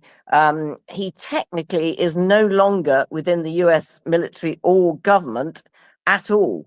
And this is why his wife particularly has been speaking out and saying, because he's obviously been linked to, during his career, he was linked to Roswell and Podesta and, all these things that are real, UFO lore, he's connected to. But his wife is simply saying, like, well, that was years ago. He's nothing to do with that. Nobody would kidnap him because he knows something about aliens. And realistically, if we are to believe what is written on paper, it's been many years since he would have, been in and out of military buildings and done anything of any level of importance. If we are to believe what we read, that would be the only catch, I think, in what you've said. But hey, Yeah, thanks, there Money is Penny. also there is also dark journalist. Now, I don't know if people follow dark journalist. Dark journalist is somebody I respect, but I get bloody frustrated at, because you watch 3 hours of him on his YouTube channel just because you want to know some part of what he's discovered, and you have to wait for 3 hours to find out when he's about to talk, because he's just like me. He starts rambling. He knows so much. He gets so excited. He starts talking and talking and talking, and he gets into all this detail, which is fascinating, and completely loses the point of what he was about to say. But Dark Journalist last night was talking about the missing scientists, and was talking about what somebody said earlier about the fact that the people that have gone missing have this strange thing where they have gone missing without their personal mobile phones, without glasses, without the things, your keys, the things you would normally keep on you. If you're going out to a wild party where you might forget where you lived, you may leave a key under a mat or something like that. But normally most people who are just going out for a stroll or a hike or doing something sporty or going out to the restaurant, you would take your keys, you would take your mobile phone, you would take your reading glasses, blah, blah, blah. But there is this connection that more than two, there's three I think I've heard of, including Casland, who is the general, who is, elderly, I suppose. What is he, 70 something? Left behind stuff. And one of the ladies that disappeared, she had her own phone, a private phone, and she had a business phone. Both phones were left on the desk in the house that I think she shared with her parents, and they were factory reset. Both phones had been factory reset before she left the house. She basically went to work in the morning with the phones and stuff. She was in work for a short period of time, and for some reason, she then asked her supervisor, whoever it was, she said, I need to go home. She made up some excuse why she had to pop home for some reason. I watched some of the CCTV this morning about it. You see her leaving the office, walking home, and then all we know is that she disappeared from home, exactly the same way as the other people that disappeared, mainly disappearing from home, but left all her personal effects behind her. But the fact is, she left two phones that had been factory reset. Now, what the dark journalist said was, and this is the getting into conspiracy territory, we have to say that because a lot of this is the idea of, if you are in the military and you hold in your head, in your brain, your mind, your memories, lots of important information. He suggested that people at that level, on that secret project, or, great secrecy stuff, he did not think it was past the realms of belief that they would have probably been through some type of Havana syndrome, gateway project, hypnotherapy, even to the extent of having some sort of implant somewhere in their body that would always track them, that would link them to any other technology, even and including their own smartphones or any smartphone. We know about IP addresses. We know about people talking about each one of us has our own biological and, electromagnetic electric signature, effectively. But what he was saying is that he thinks that it's not unrealistic to say the reason that they are leaving their personal effects behind is literally they could have got a key message, a key frequency, a word, something that contacted them, that gave them something that triggered this hypnotic thing, which they had been pre-programmed to do, that would literally make them almost robotically follow these instructions to drop everything, factory reset, leave glasses, leave everything, walk out the house, walk in a certain direction, and basically be under a deep hypnosis before they then lost their lives or disappeared or were picked up or whatever else may have happened to them. And I know that sounds crazy, but I'm not completely ruling it out. I can't completely rule it out. That we have to look at those sorts of things. Keo, sorry, you've just shoved your hand up.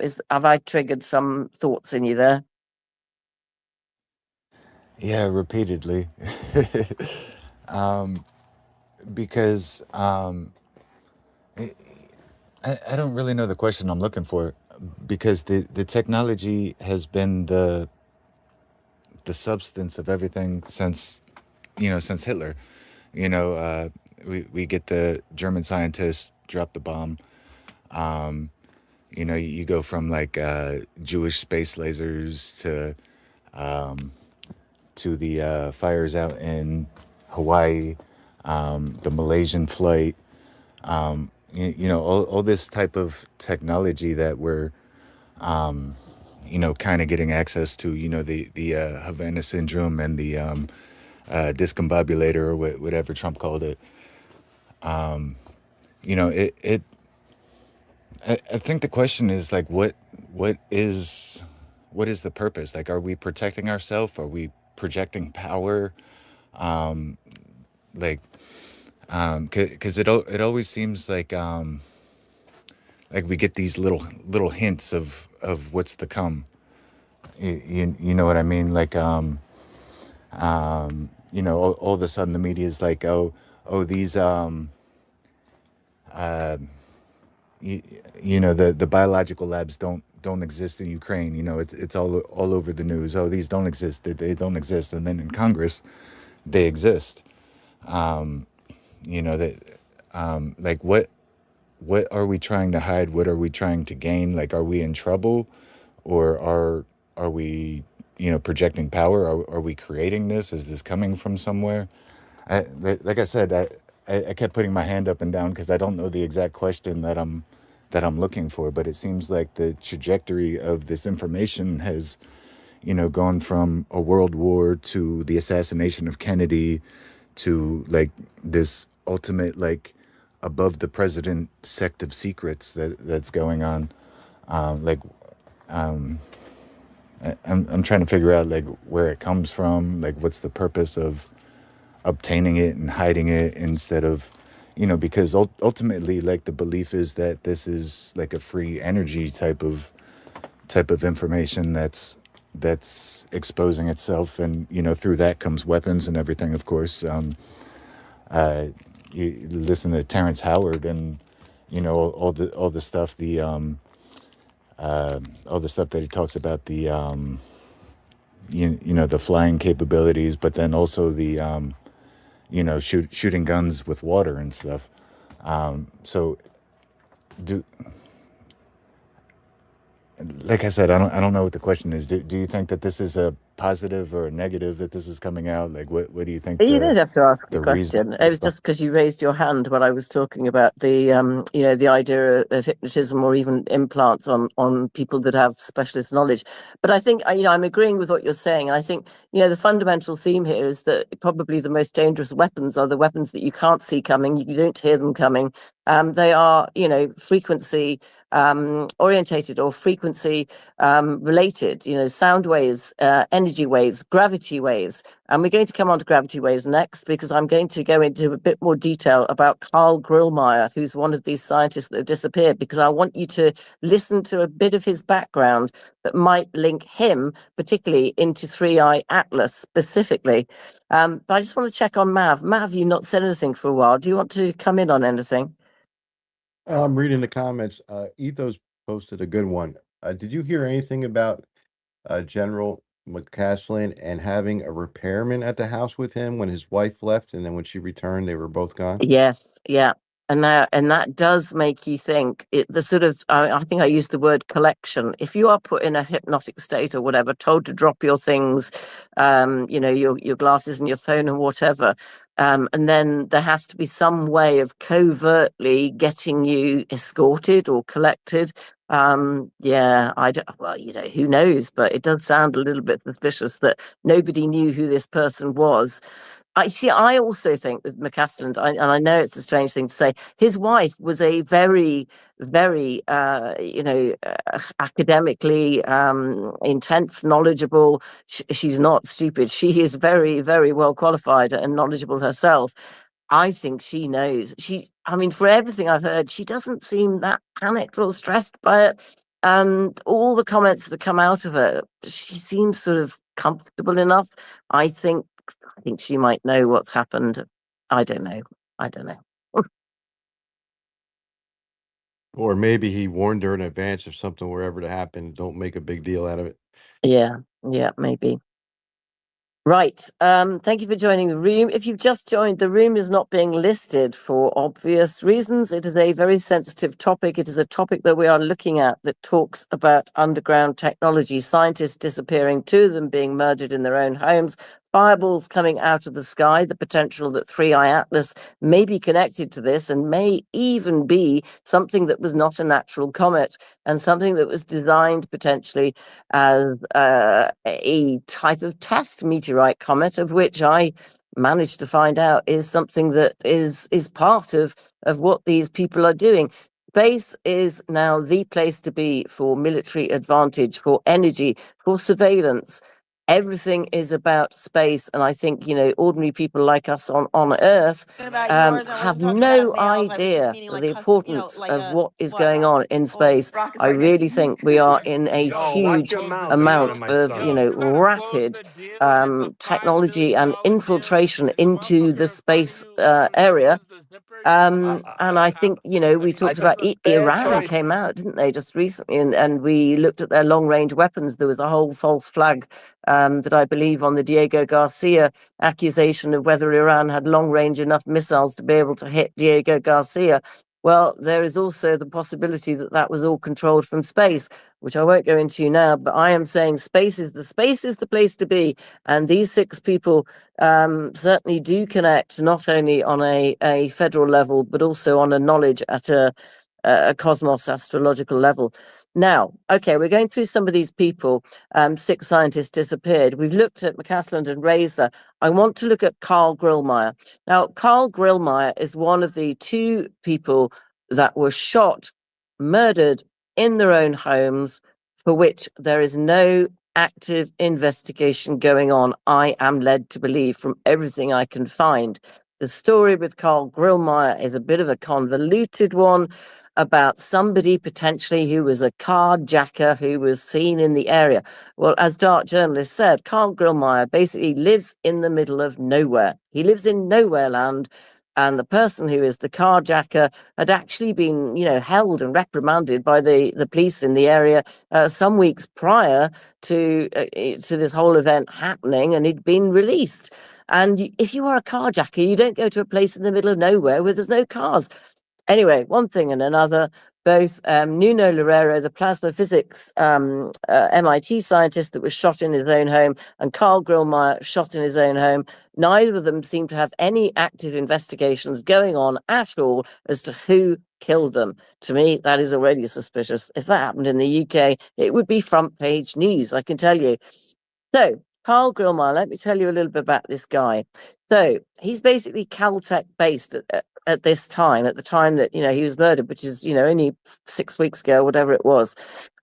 He'd won an award. He'd been NASA accredited with an award, but the way that it was positioned was that he was a scientist who basically his specialist area was what we call transitories. Strange thing, obviously. There we've got you know, a lady who's recently published some exciting papers on looking at transitories. But a transitory is any object basically in space, which could be a meteorite, it could be a comet, it could be an asteroid, it could be a plasma orb, it could be anything.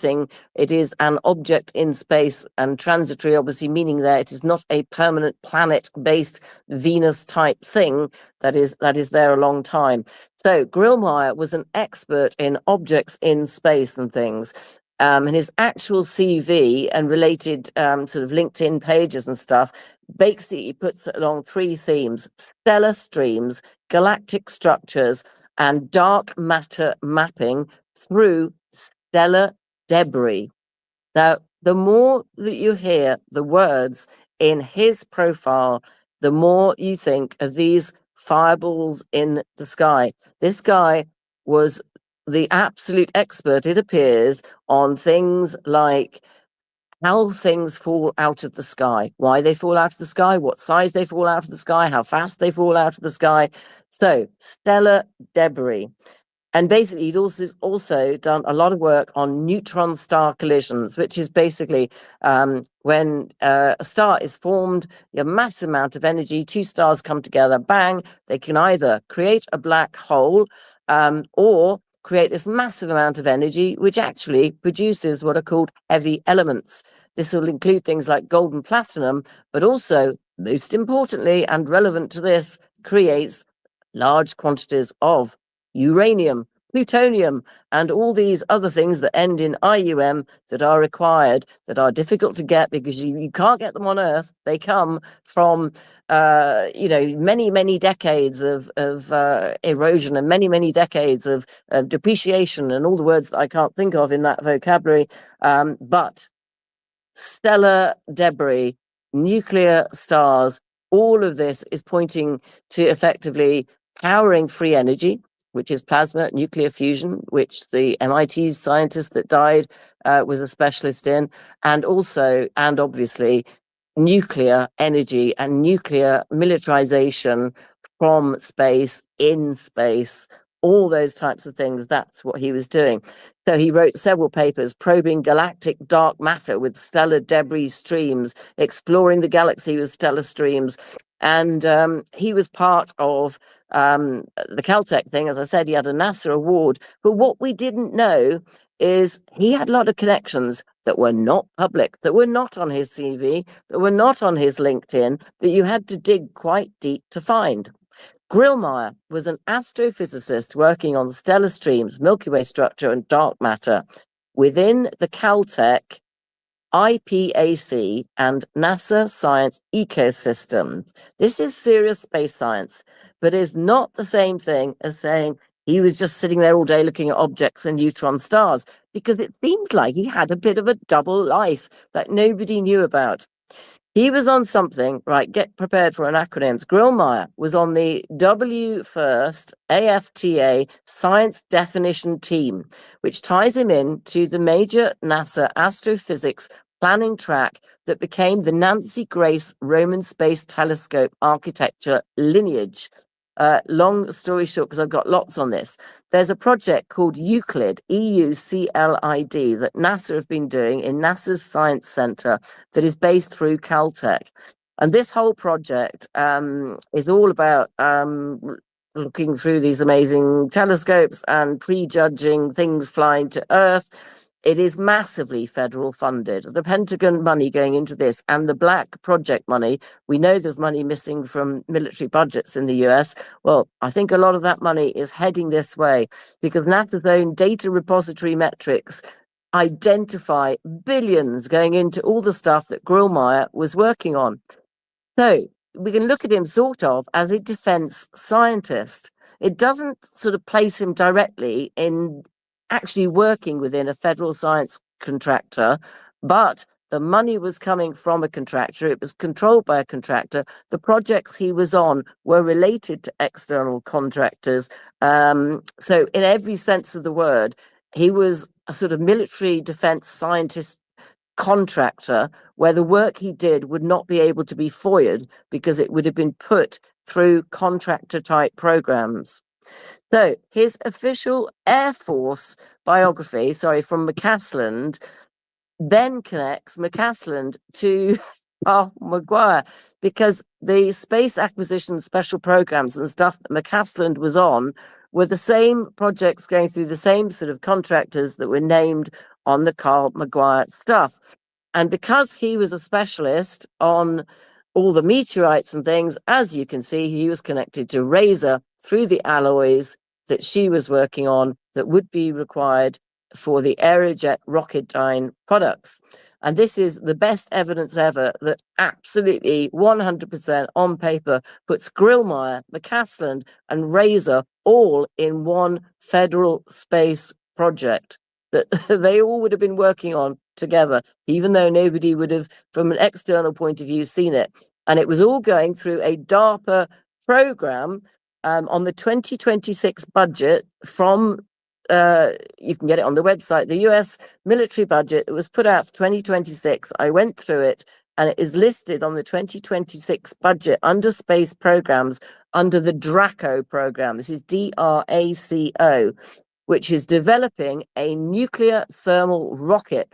Now, there's meant to be rules that you don't have nuclear bombs in space, but obviously there are. It's all underground. I'm sure the Russians and Chinese are the same, but it is all part of a DRACO program on nuclear thermal rockets. The idea being that if anything tries to, come into Earth, if aliens try to attack us, we have nuclear thermal rockets that will jump out of nowhere because nobody is meant to know we've got them and save the Earth in a sci-fi film type extraction. So 157 million is in the budget for final integration and testing. 45 million for the Astrophysics Explorer program. Anyway, long story short, those three are connected. They're all together. They work with the Naval Research Laboratory all the time. They're the people, the Naval Research Laboratories, that hold the patents, and they work on big space objects using special alloys and weaponization of such and related stuff. You can tell I'm losing my voice a little bit. So I will pause for 2 seconds. But basically, all 6 scientists, without going through all of them, we've got Lerero on plasma, we've got Grillmeyer on these objects, we've got the Lady Razor who's on these alloys, and we've got the General who does absolutely everything over the top. The other 2 people are related through their own science things, which are more about nuclear and modeling and data extraction. Melissa Casillas, who was at Los Alamos, more in an admin role, she was the nuclear aspect of it. And Jason Thomas, Novartis, he was a pharmaceutical scientist technically, but he was really into scarily things like toxicology and molecular modeling. Remember, we were talking about viruses being delivered by meteorites earlier. Well, he was very much into that type of thing. All 6 of them, all working together in a federal capacity on projects they weren't allowed to talk about. It makes it kind of worrying, doesn't it? Don't you think, Matt? It's very frightening. It made me nervous the other day because all of you that have been in my spaces know I have one of my most favorite plasma physicists, and I called him, and normally he answers right away or calls me back within like an hour, and I haven't heard from him.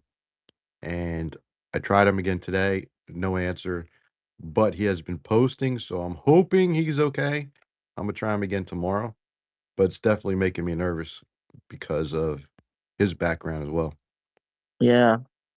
Coyote, you haven't spoken for a while. What do you reckon to all this? Some of it's new from yesterday. Is it convincing you anymore that we need to look at this? Or are you still thinking it's possibly all coincidental? Man, what isn't coincidental this year, right? I mean, you can't make up all the things that are going on from Yeah, but is it being put on deliberately as a distraction? I mean, that's the thing. Even if they are making meteorites, shooting them into the air, dropping them from the skies, creating false flag distractions while there's an Iranian war going on and an Epstein file thing that would probably, implicate, half of Trump's administration. How much of this is, sort of natural science evolution and hidden tech coming out from the woodwork, and how much of it is deliberately staged? well, I'm not an expert. Well, one of the things I did think about is what if this war has gone to the next level and we're taking out each other's satellites, and that's what we're seeing. There's actually a space war going on right now where we're taking out Iranian satellites, or they're doing the same. Well, now you say it. Okay, I'm going to admit it. I actually looked at the possibility that some of this debris, and the reason that we've got so much of it, is because they are conducting nuclear experiments in space. Who's to say they are not kicking off some nuclear explosions in space, which is the one big sin you're not meant to do?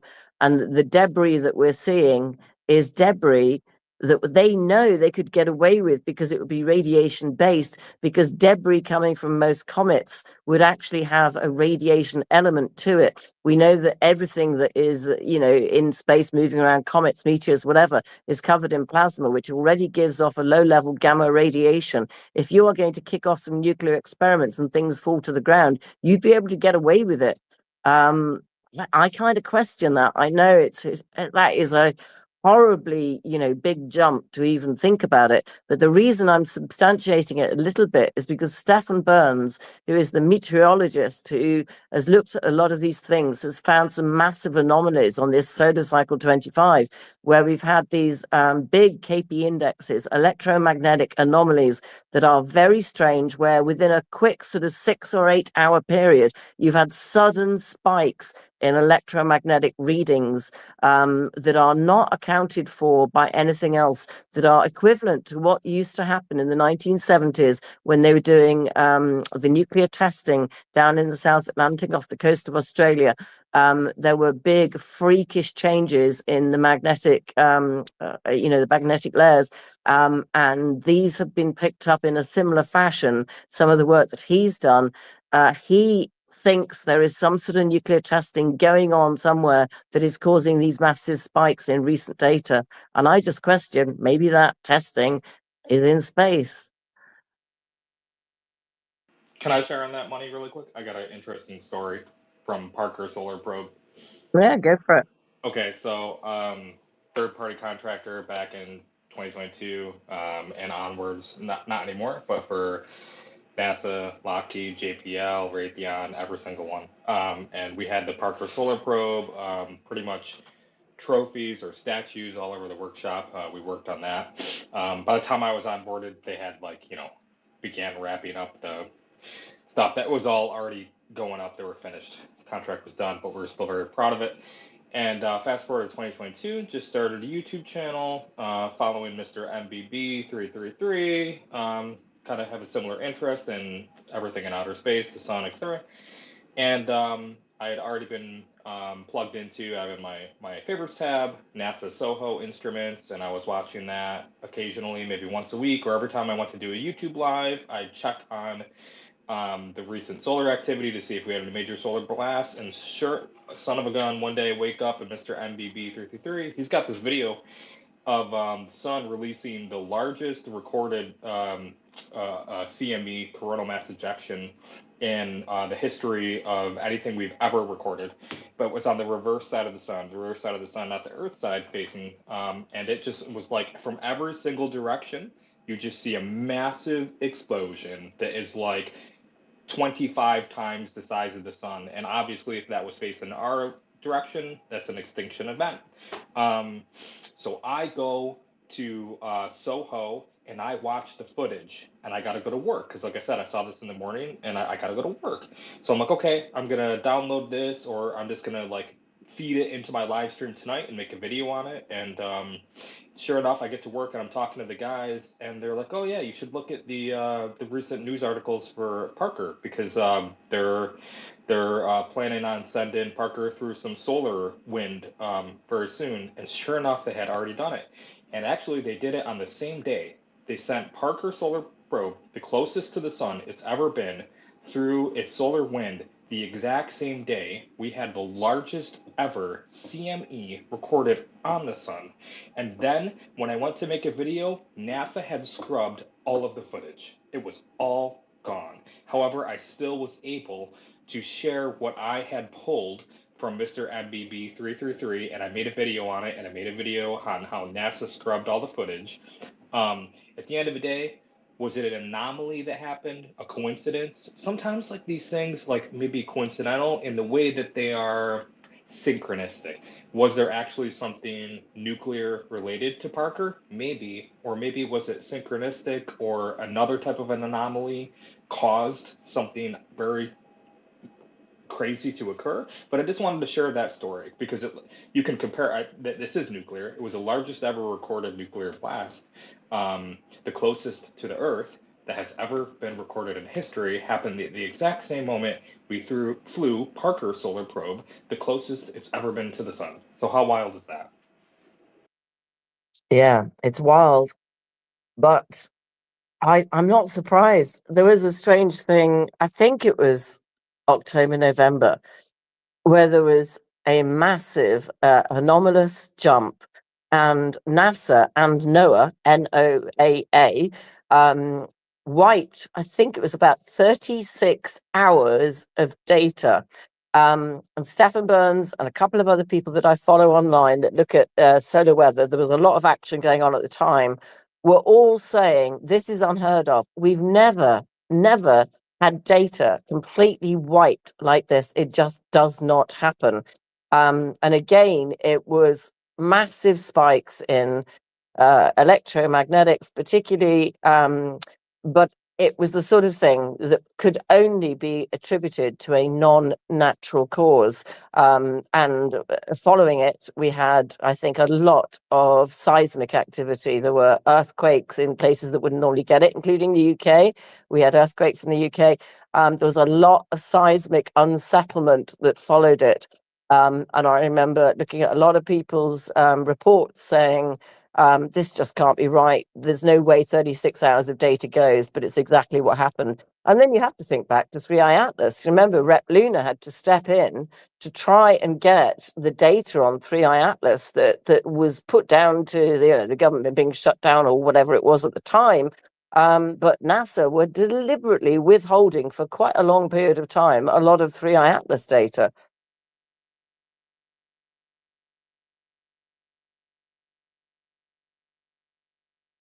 Sorry, I can't see hands. Mav, can you see? No, no hands. I'm still trying to get my co-host up, Guy. Okay. So I've got loads more information, and also I want to play a little bit of audio, which will also give me a little bit of respite. Who is it that can play audio? Pop, Mav, can you do it? If you can go to one of the videos on my profile, are you able to play it? I pinned 2 up top. Let me see which one you want me to play. Okay, I have 3 dead, 3 vanished, 6 scientists gone at 10 months. Was that one? You had put it in the purple Yes, pill. that's it. Yeah, it's headlined 3 dead, 3 vanished, 6 scientists gone. It would be a really good sort of resume, and it will go through the scientists that I haven't done, I think. You don't need to play all of it, but it is only 3 minutes.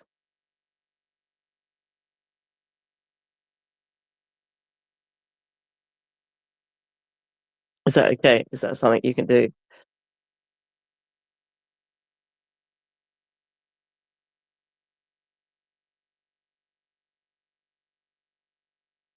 It might be easier if I just go to your site, your webpage.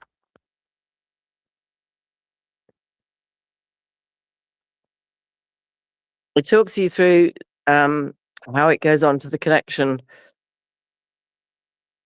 I got your pinned one. You want to play that one too? We'll just do this 3-minute one first.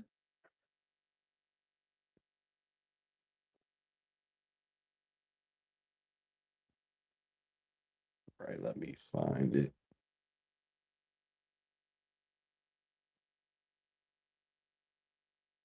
You got it? It's in the nest, and it's on my profile.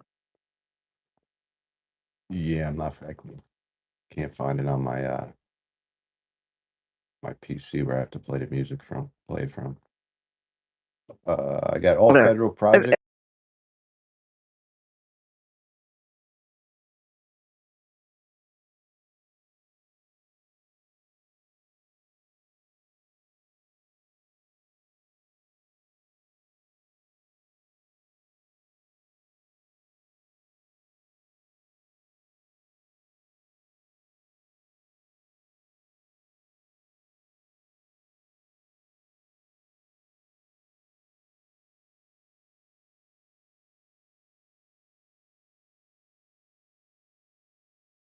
Others dead, confirmed murdered.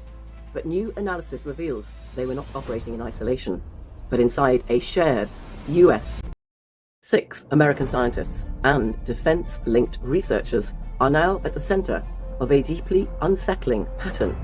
Several missing, others dead, confirmed murdered. But new analysis reveals they were not operating in isolation, but inside a shared US federal research ecosystem tied to some of the US's most advanced space and propulsion programs. And this is the part that has not yet surfaced in the mainstream reporting. At the core of this emerging picture are three interconnected domains. First, the Air Force's highest level of research and acquisition, where figures like William Neal McCasland operated across special programs, advanced weapon systems, and the transition of classified technologies into operational capability. Second, the Propulsion and Materials Science Network, driven by contractors such as Aerojet Rocketdyne, where engineers like Monica Razor contributed to the development of extreme environment alloys used in next-generation rocket engine technology, essential for hypersonic systems and national security launch capability. Third, the NASA Caltech scientific infrastructure, where astrophysicists like Carl Grillmeyer not only worked within the data-driven space survey programs that we know about linked to missions such as Euclid and the Nancy Grace Roman Space Telescope, but what has gone largely unnoticed is how these domains intersect. NASA science operations at Caltech are embedded within federally managed infrastructure through the Jet Propulsion Laboratory, while defense innovation flows through the Air Force Research Laboratory, often in partnership with the same military contractor or base that drives through new breakthroughs.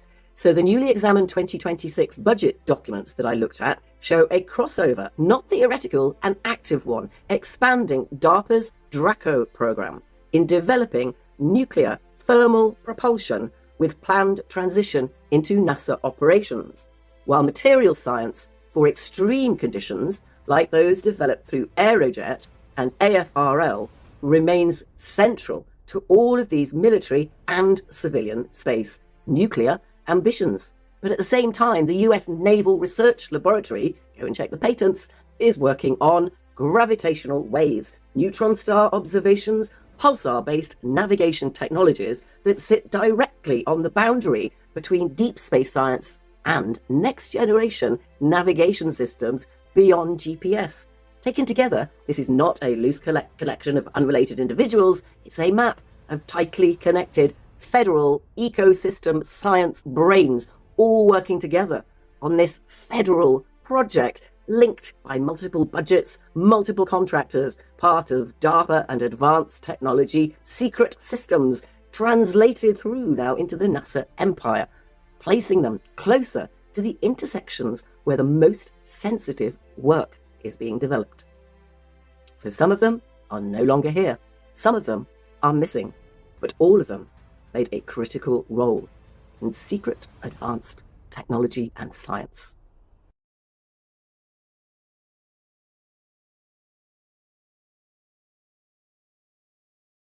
Role in secret advanced technology and science.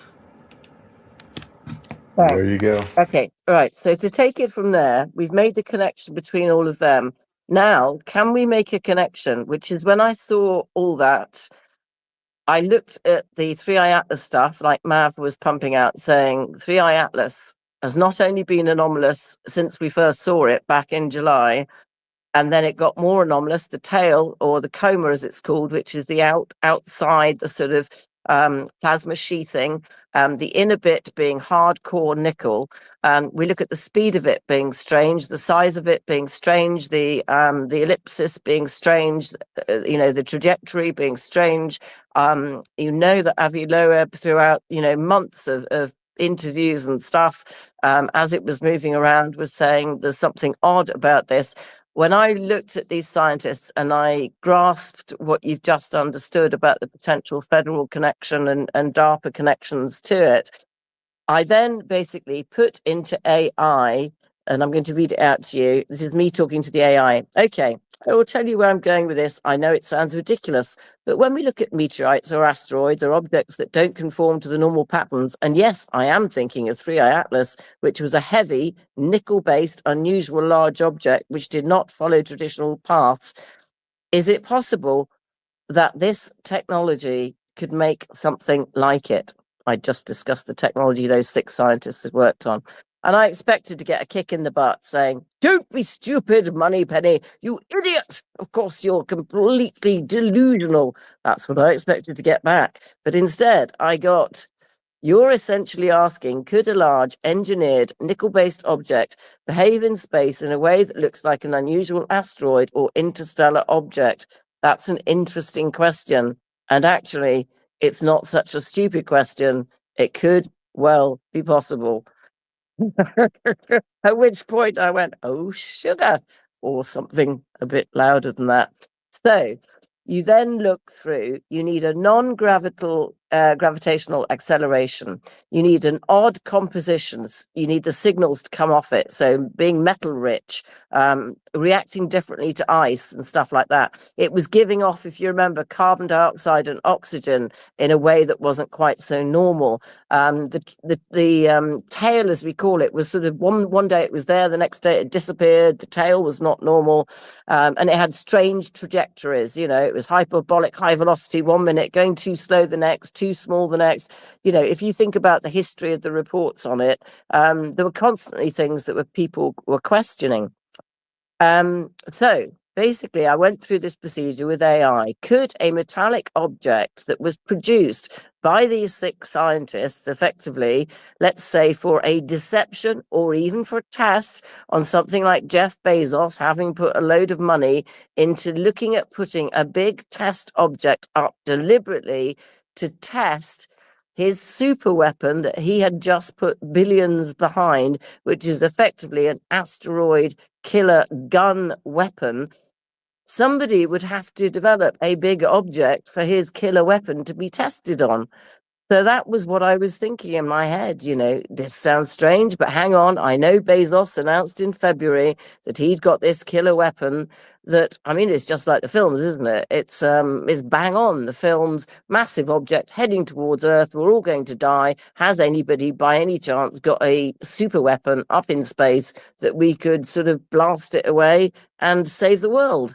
This is exactly the whole scenario here. Yes, Jeff Bezos claims that his weapon, is in test phase, and that is announced in February of this year, at the same time that 3i Atlas has only been up there for, a matter of a few, months, about 8-9 months it's been up there, and it's moving strangely. And I'm thinking, maybe they made this big Atlas thing. So we went from there. It has to have a high area, low mass. It has to withstand sunlight, radiation, UVA, UVB. When it absorbs the sunlight, it has to re-emit a certain amount of heat. It needs to pass through the thermal trajectories and the testing. And basically, it has to be covert. It has to be something that across the whole world, scientists will look at it and not recognize that it might be a human-made US military scientific project of deception. This is already sounding a pretty difficult project to do. And bearing in mind, I can't prove that any of this, I can't prove any of this is possible. This is scenario at this stage completely. It has to have outgassing without ice, because that was one of the strange anomalies. And so it has metal vapors, it has trapped gases, and it has to create a jet-like thrust. But most importantly, the structure of it has to have a nickel alloy structure that has heat resistance, and it will react a certain way in terms of amplifying radiation pressure. Remember me talking about gamma radiation, low-level radiation you get from plasma? Well, it had a plasma sheathing, but the plasma sheathing could have been artificially enhanced in order to help amplify. Bearing in mind, this thing is going to react to the sun, to other planets, just in the same way as any meteorite or comet would. And so I then got to ask about plasma, which I won't go into the detail of, but basically objects in space become electrically charged. They interact with solar wind. And at the time in October, November, we had all these massive CMEs going off, all these coronal mass ejections, which are filaments full of plasma that is hot and radiation rich, that would have been slamming into the object one of the reasons that people were saying, is this debris from the object? It would have been fired at with these CMEs with hot solar wind plasma and also with magnetics, the magnetic fields. So it needed a plasma sheath. It would have to withstand electromagnetic forces. There would have been changes in drag and particle interactions. And obviously, it basically, in terms of the forces, like it would have to be compared to a gravitational object or an object that would work a different way within gravity. So we then got to look, could something be deliberately disguised as a natural object that could reach escape velocity? Because somehow it would have to be put there in the first place, bearing in mind nobody saw it before. I think it was July 1st of 2025. Nobody had seen this thing. It hadn't appeared, which to me, I'm not a scientist, but hang on, if some big object suddenly appears, that seems a bit strange. Anyway, NASA were the people that found the object, first detected the object. It's kind of convenient. And then it has to move withstanding radiation pressure, thermal emission. It's got to look irregular. It mustn't be reflective. It has to be non-reflective. So the nickel composition or whatever alloy, this Mondelloy alloy that is created, if it was reflective naturally, it would have had to be changed a little bit to be non-reflective. And then it would have to follow a similar trajectory to what a normal comet would have done.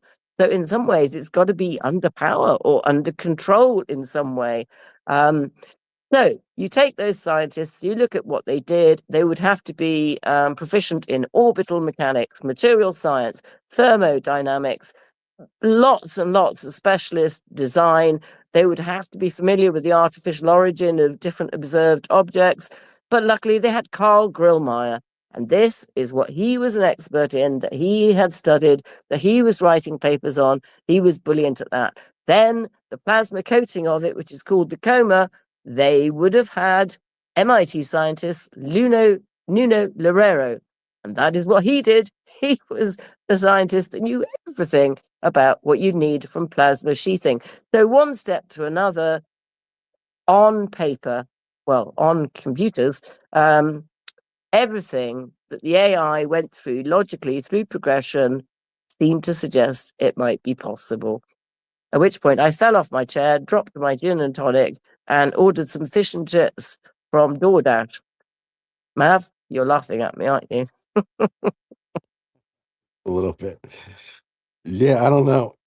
I mean, I guess it could be possible, right? But what if the object was made of nickel and everything, and they knew about this, or they knew about this object before we knew about it? Those would be the individuals you'd want if it turned this direction, right? Just going from like a military point of view, excuse me, you would want those experts to be able to tell you how to defeat this thing, right? So I'm looking at it as reverse, not building it, but you would want people who would be familiar with the architecture, the material. How do we blow this thing up if it's heading this way? And Yeah, I only, that would only explain the difference in timing between the 6 of them disappearing, though, because the first disappearance was 4 days before it arrived, but the most recent disappearance was only, a few weeks ago. because that's what talking to Dr. Brandenburg, we discussed that he said that the first act we have, if it changed trajectory and it looked like it was coming towards Earth, the first thing we would consider that a hostile threat, and we'd have to figure out either one, give a warning, send some type of nuclear device in that direction, set it off, saying, you know, plug around, find out, or have something already set up where we would try to destroy it. And you would want those experts to explain if something was made out of the nickel alloy like that in space, and then the speed, what size weapon or how many weapons you would need to destroy this thing. Because if you remember back, it was fairly large. Forget what Yeah, it they was several expected though. meters. It was several meters across. I think it was something like 6 by 3 internally, but it was smaller than what was expected for that type of comet. Yeah, I think it what how many I forget how many tons, 30 tons, 60 tons. Okay, or now look at those fireballs in the sky, the largest of which are coming in at what was it? I think it was like 2.8 meters or something that were reported. But because they're coming in at such a speed at 2.8 meters, somebody worked out, was it the TNT equivalent of it coming in? And it was literally bucket loads. I mean, it was just astronomical, the amount of impact force that it would make. Did you see that? what was it was insane, right? Wasn't it like Yeah, I 300,000? haven't got it in front of me, but yeah. So you can go on a website that actually lists, it's the American Meteorological Society, AMS website, which is linked on my profile. It lists all the events.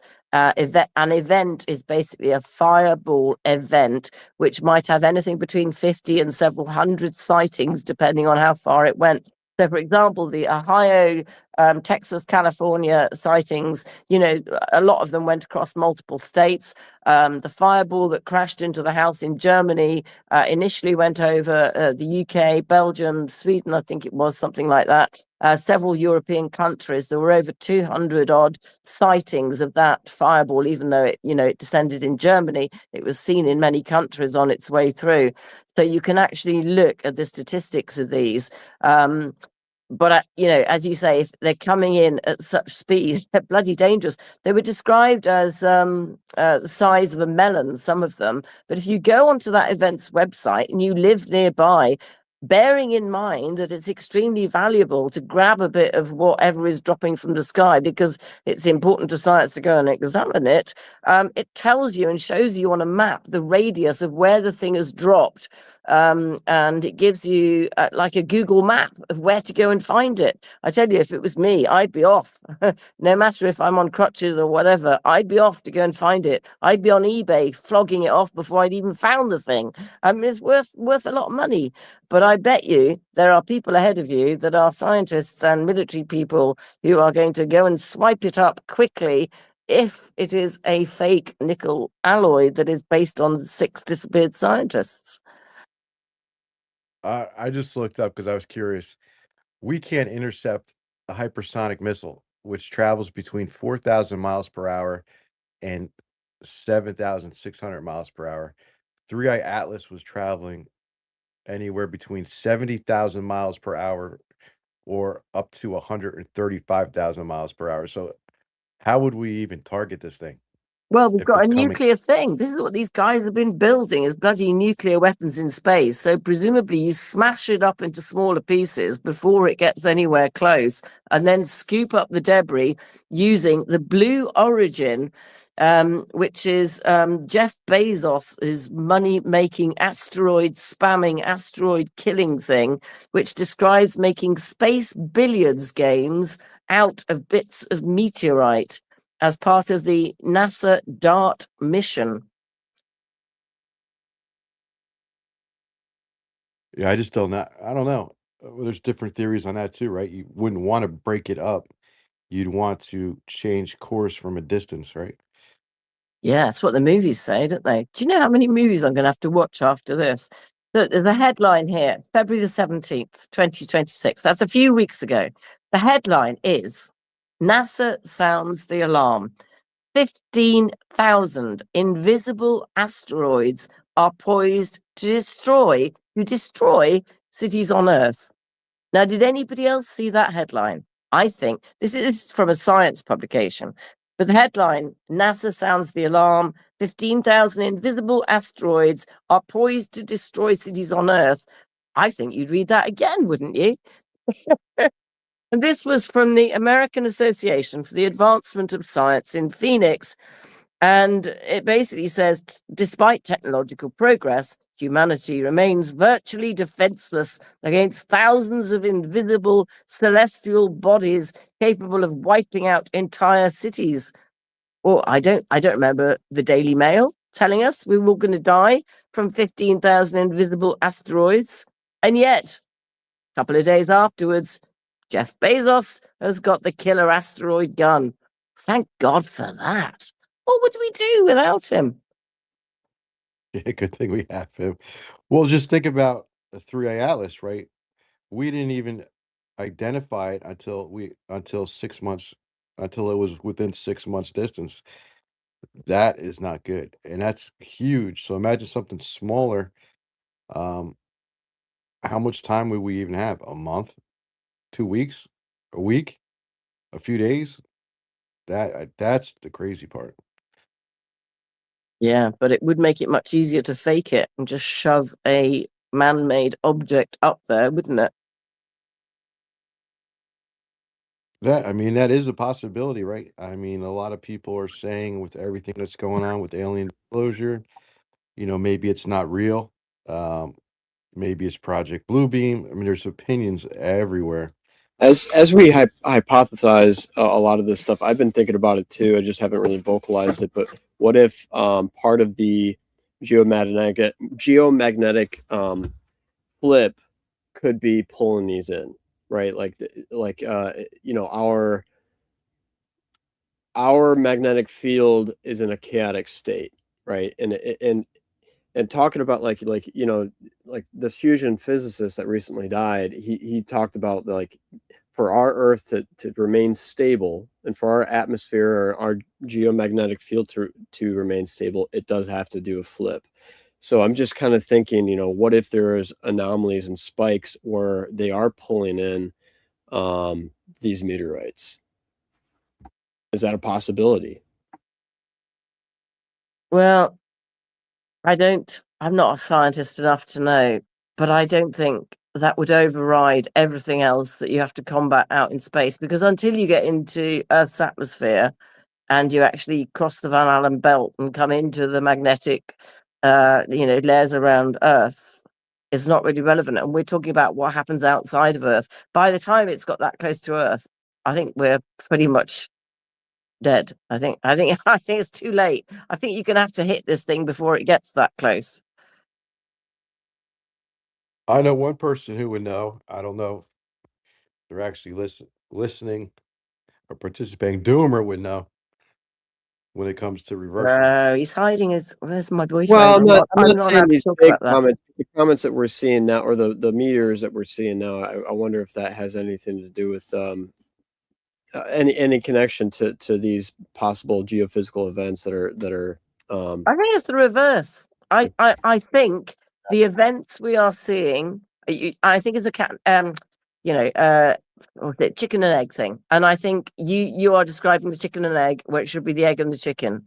I think the anomalies that we are seeing, which are massive in, magnetics, electromagnetics, KP indexes, solar activity, the Schumann resonances, all these anomalies that we are seeing as a result of things that are happening in space that then filter down to affect Earth, because effectively, ultimately, it is the activity of the sun. The sun is a boiling plasma fusion energy source that is absolutely keeping Earth alive and everything on it.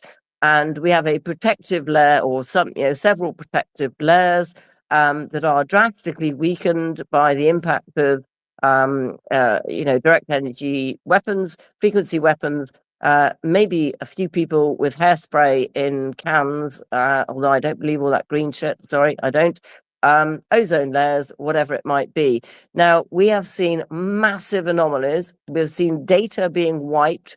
We are being told that solar cycle 25 was just incredibly anomalous, but there is a possibility that when you have a 6-hour massive spike in the KP index that cannot be explained and historically has no comparison going back decades of data, that it is potentially some sort of testing of some frequency-based weapon, nuclear-based weapon, something that would cause a reaction to the data.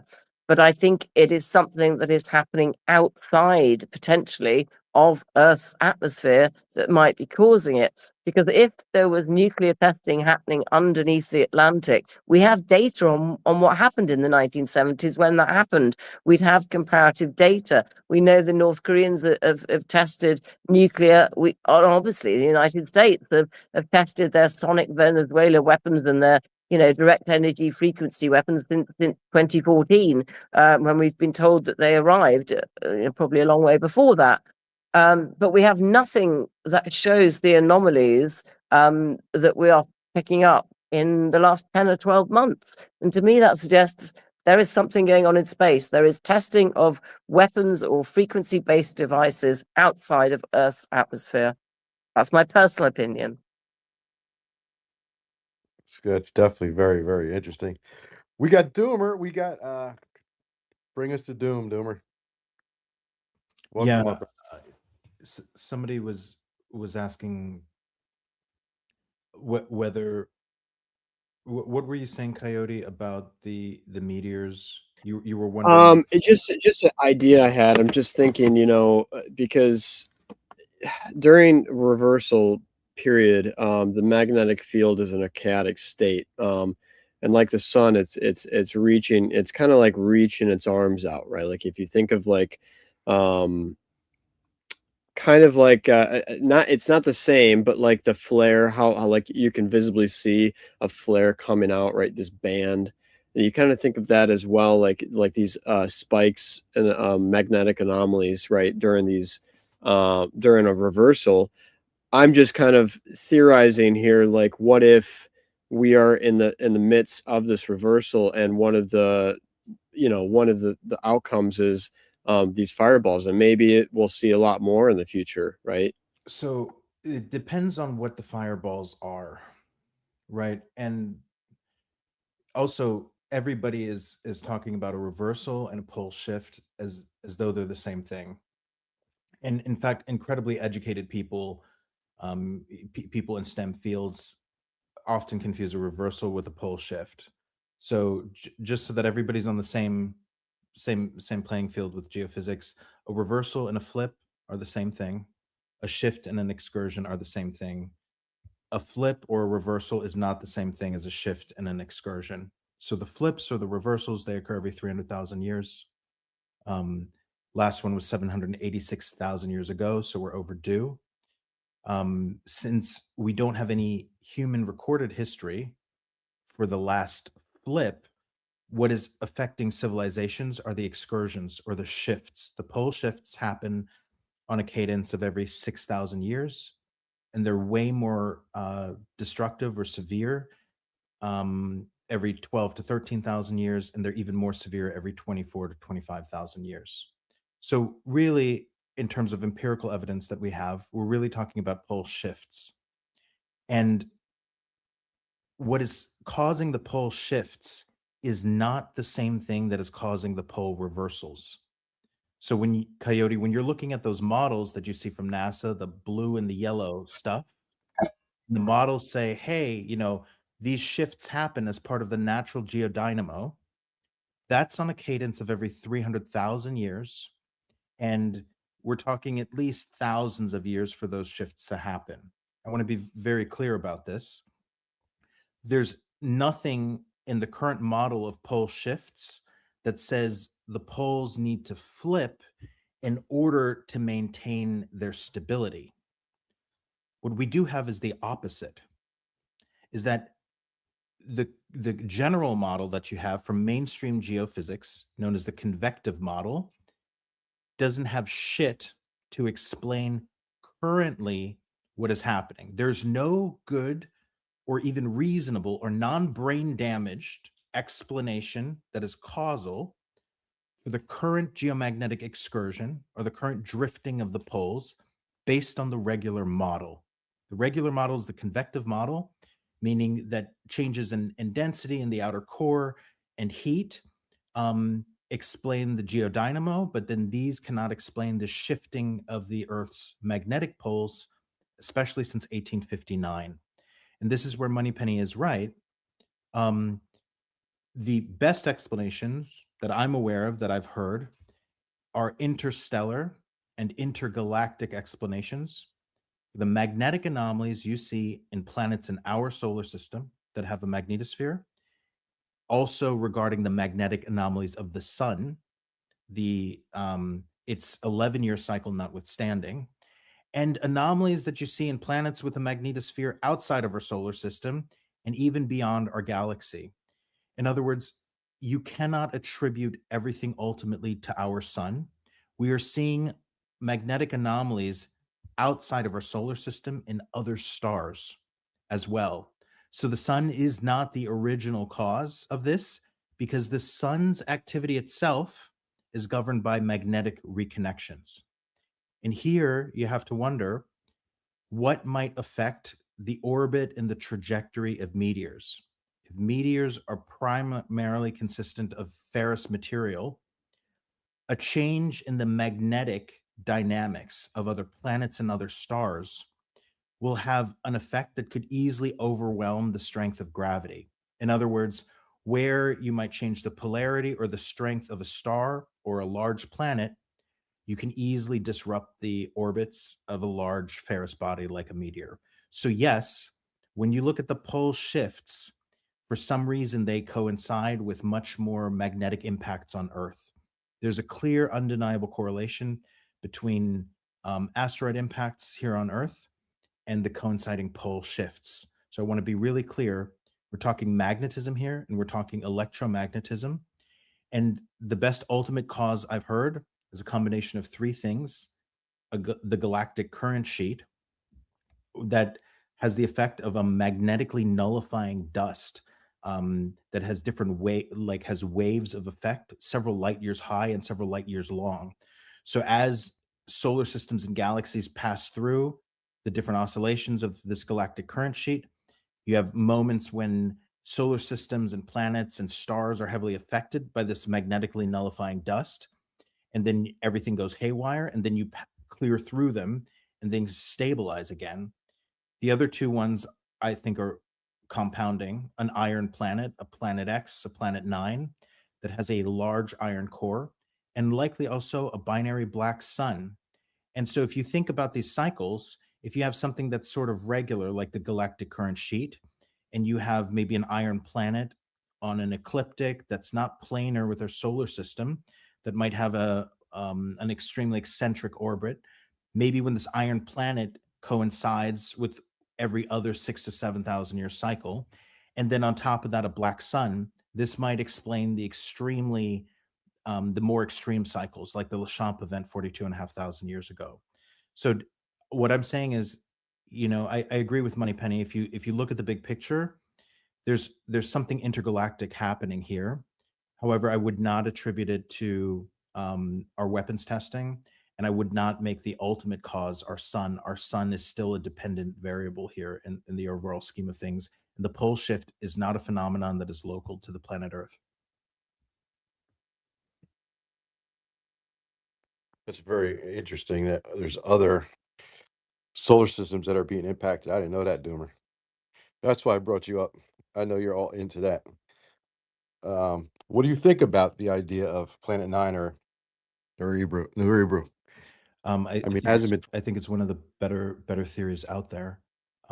Matthew LaCroix talks about this, and whatever the lore is behind this planet, whether it's other beings, whether it's the old ones, the ancient ones, or the Anunnaki, there's a lot of circumstantial evidence to support that NASA was suppressing data from, I think it was Pioneer 10 and Pioneer 11 in 1983, when it seems like the pseudo famous astronomers both died of some sort of weird cancer, like a throat cancer or something, but and they died in close succession, and they were the people who were looking at the data that was captured from Pioneer 10 and Pioneer 11. And this data was the data that was captured right at the edge of our solar system, at the edge, I believe, of the Oort cloud. So, and it was picking up some sort of gravitational anomaly. This ties into the three body problem, right? The orbits of Uranus and Neptune cannot be accounted for without a planet X. So, I mean, ultimately, it comes down to this: do you believe that one of the fundamental four forces of the universe, electromagnetism and magnetism, do you believe that these are superstitions? Do you believe that it's a religion to believe in magnetism? And if you don't, whether you realize it or not, you believe in the pole shift. Because we've had anomalies that are so off in the models of our sun, up to 100%, by the way, in terms of predicting the sunspot activity for the current solar cycle 25. So either you accept the fundamental data on magnetism, or you're in some sort of schizophrenic denial, and you think magnetism is a superstition. And especially for the debunkers, for the people who want to consider themselves grounded people, you have a fucking problem. You have to deny magnetism to deny the current exponential geomagnetic excursion. Whether it is cataclysmic is a matter of debate. Whether it is exponentially drifting is not. That's data, and either you're delusional or you're not.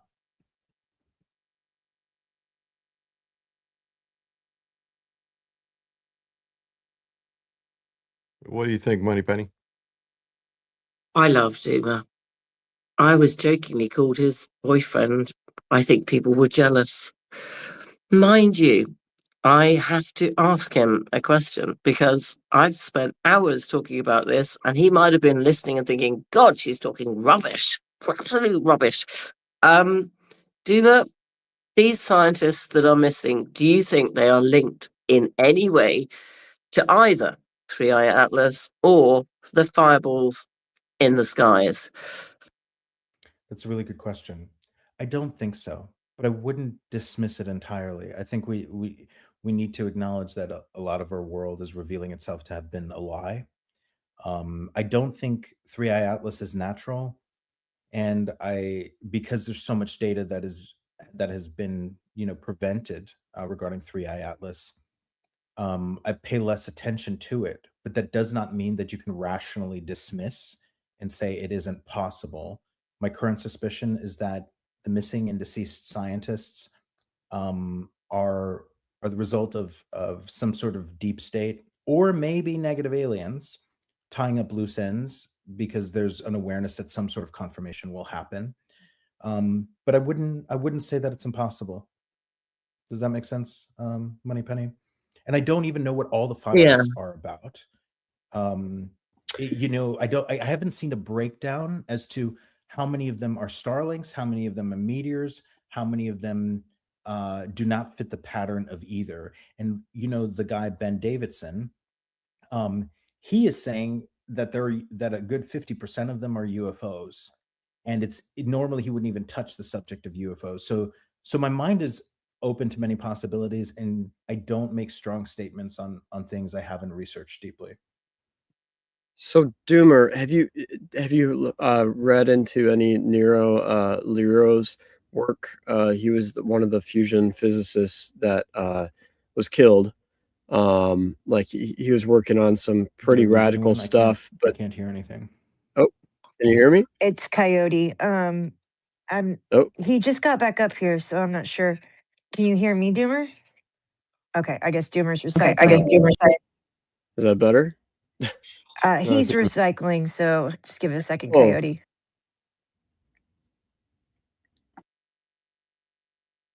go ahead, WTF, or wait for Doomer to come back. Yeah, if you want to call him on me after Coyote, because I'm waiting for Doomer to come back, actually. yeah. Doomer, can you hear? If you can hear me, just give me a thumbs up, and I'll just continue my question. Well, I guess while we're waiting for him to recycle, I thought I'd just pull up. I looked into this a little bit because I was pretty sure. Oh, okay. Hey, how's it going, Doomer? Yeah. So, question. So, I'm just kind of pushing back a little bit because for the longest time, my understanding is I should be careful with what I'm saying, like the wording of it, but like the shift, a polar shift to me, and I looked this up to reconfirm what I thought it was. A magnetic pole shift is a gradual movement of the magnetic north and south poles. We're constantly always seeing this. They're constantly tweaking, right, and like moving a little bit.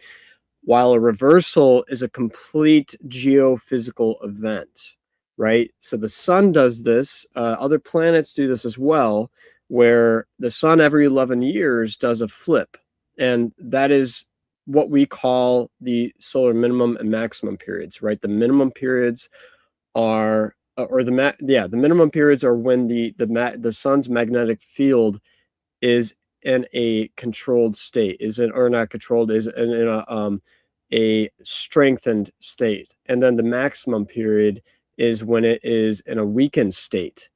So during that process, that's when the poles flip for the sun, and that's why we get a lot of activity from the sun. So when the minimum periods, we don't get a lot of activity, and that correlates with every planet in the solar system as well. And I know that there's other speculations that obviously, I mean, it makes sense too. It's not just our solar system. There's a whole multi-layered system that we're not seeing beyond this, right? As we go through the Milky Way. But our cycle around the Milky Way happens, like a full loop happens like every 2 to 300 million years. So we're actually not moving that fast. So when people say like we're going to re-enter this Nibiru planet, I don't know. I mean, I'm skeptical about that and like how So often that actually those are three happens. different But things, right? Like our orbit around right, I'm just kind of answering. So I guess my question is, have you heard of Lero? I always forget how to pronounce his last name. You mean He was the fusion physicist that recently was murdered, and he had some groundbreaking stuff that he was working on, some pretty amazing stuff. And right before he died, he had mentioned about that, what I just said about the magnetic field going into basically our planet going through a geophysical event, like you'd mentioned. yeah. So So um, go ahead. Sorry, I don't want to cut off your question. no. That was about it. I don't know if you've ever heard of him So and his work, but this stuff is conceptually within grasp of everyone in this room. This comes down to the foundational knowledge that we've been given as children, as adults in this world. The fundamental magnetism of the earth beneath your feet has now been deemed something that you don't need to know. So all of us are working, or most of us are working with a fundamental foundations of knowledge that are either wrong or outdated or just straight up fucking lies. So the galactic current sheet is a wave that Sorry. I was trying to let somebody up and I it's muted. okay. It's okay. The galactic current sheet is a wave that propagates through stars and galaxies and solar systems. Um, it is really not related at all to orbit around the Milky Way. That's one thing. Two, geophysical just means the physics of Earth, and both pole shifts and pole reversals are geophysical events. With respect to how quickly they happen, um, the reversals happen on a much slower scale when we're talking about Earth. You are correct that it is the correct term for the magnetic pole reversals on the sun. Those are solar reversals. They happen around 11, on an 11-year cycle. However, even though the bulk of the activity from the sun happens during solar maximum, most of these solar micronova, like the Carrington event and the one expected to happen soon, will actually happen during a solar minimum 1 year post solar maximum. Most likely time for right, solar micronova from the sun right now, with respect to our on current a solar down cycle, cycle. is Yep. actually going to be post spring 2027. So, and solar micronova would rank on the highest of anomalies, right? And those are very rare. They're not going to happen as part of your regular 11-year cycle. The really important thing for people to understand is whether you have a pole reversal, which you're talking about a re-architecting of the actual ferrous fluid in the outer core, like how it's moving, and a pole shift, meaning that the north and south poles of the fields are moving or drifting, is that both cause a diminishing of the magnetic fields, the north and south poles. In a pole reversal, Correct. the entire chaos, you can temporarily have like 3 north poles and 2 south poles or something. But in a pole shift, as the poles are drifting, you also have, to the same degree, a weakening of the fields, and that's really important. So the north Right. I pole, guess I was just confused because you were saying that you were saying, like, and some people say this too, like, oh, the pole shift and the pole reversal are two different things, and the They like are. you said with the They're shift. absolutely. Well, they are, they're but absolutely two but different. you said that the shift happens every 6,000 years, and then the magnetic reversal happens every, I don't know, I can't remember what you said, like 300,000 200,000 on average. Okay, But the last one so doesn't happen. But hold on, right, Coyote. When you have the pole shifts, you have a drifting of the poles. This has been happening since 1859 with us. Where are the poles drifting to, and why are they drifting? So what you have is a decohering of the fluid. So we have this fluid in the outer core circulating around the inner core, but if it isn't coherent, if its motion gets disrupted, for instance through solar forcing from the sun, a galactic current sheet that has some magnetically nullifying dust, and or interfering iron planets or a black sun, it weakens. If it weakens, you have a weakening in the Van Allen belts. But then why is it drifting? And why is it exponential? Well, the truth is, if what you have with the earth is what recreates something that's loosely like a bar magnet, but that's if you have this coherent motion in the outer core.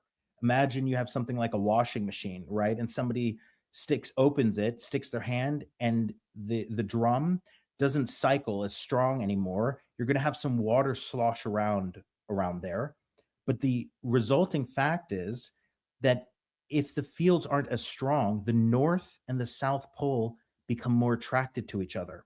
I want to make this really clear. Right now, the North Pole is drifting towards the South is being attracted to the North. And what is mediating some of the drift and the directionality of the drift is their mutual attraction. And the reason why you have an exponential diminishing of the fields is because as the North and South approach each other, their distance narrows, the approach increases, and the nullifying effect of their fields increases as well. And even though in one sense you have a shift, you do have a temporary cancellation of the fields at some point. At some point in a pole shift, the magnetic north and the magnetic south snap together and they cancel each other, leading to a basic zero reduction in Van Allen belt protection. And all of this is sort of a vicious cycle. So even though one is considered a pole reversal, and you're really talking about a fundamental change in the actual fluid dynamics it's more cross-sectional, it's more extreme, you are still having a fundamental change in the fluid dynamics that is causing the weakening and the drifting of the fields. And their mutual attraction to each other does result in a quicker and a faster temporary nullification. It's just one is happening more across across the surface of the earth in terms of how the fields are expressed, and the other one is more the one that you can simulate, the one that happens over longer time scales. And I'm sorry for the long explanation, but people do need to realize the result of a magnetic pole shift is absolutely a diminishing of fields and a snapping together to the point where they are temporarily and much more right, quickly nullified. And this is just why just it's like the viewed as sun. much more Well, cataclysmic. If you have a right, car accident that happens over the course of 1,000 years, nobody dies, because as you're impacting with things, you can adjust. If you have a car accident and you impact it with a wall in under a second, everybody dies. And so this car right, accident is right. So happening. wait, The pole Doomer, shift just is before, a car accident that just to keep happens much more quickly. Does that make just to sense? keep this alive, yeah, just to keep this going, this back and forth real quick. Just I want Uh-oh. to finish this God, I'm quick. so Can you sorry hear me? about the tech issues. I can't hear Coyote. Can Yeah, you hear me? let me recycle Coyote. Hang on, Doomer, because he seems to be the only one you can't hear.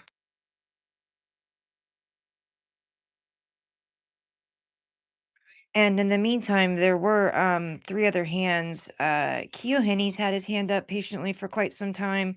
WTF News also has his hand up, and Jeff Lifford. Yeah.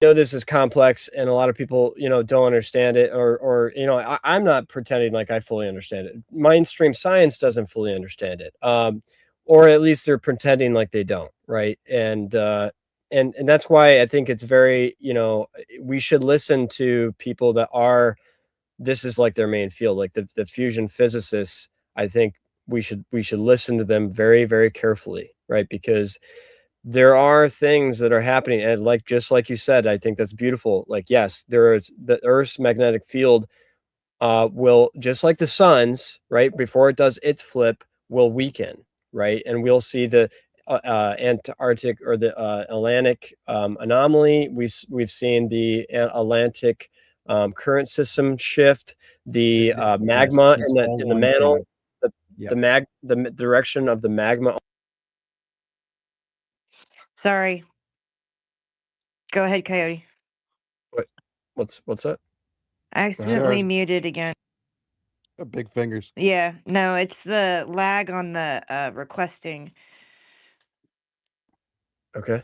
Not sure where I got pulled off, but yeah, essentially, I don't know what you guys lost or not, but what was the last thing you heard? You were saying yes. So the SAA and the weakening of the magnetic fields, Yeah. including the Van Allen belts and the drift, they're all one phenomenon. They all have Right. the exact same cause. Well, and this drifting, right? The polar shifting, the small shifting of the poles, right, as they drag around, is part of that weakening state. And I think No, it's the not small. government. I'm sorry, Coyote. I have to correct you. Well, This one is not small. It's absolutely not. right, right. The shift you're But having is not small when it comes to the magnetic fields.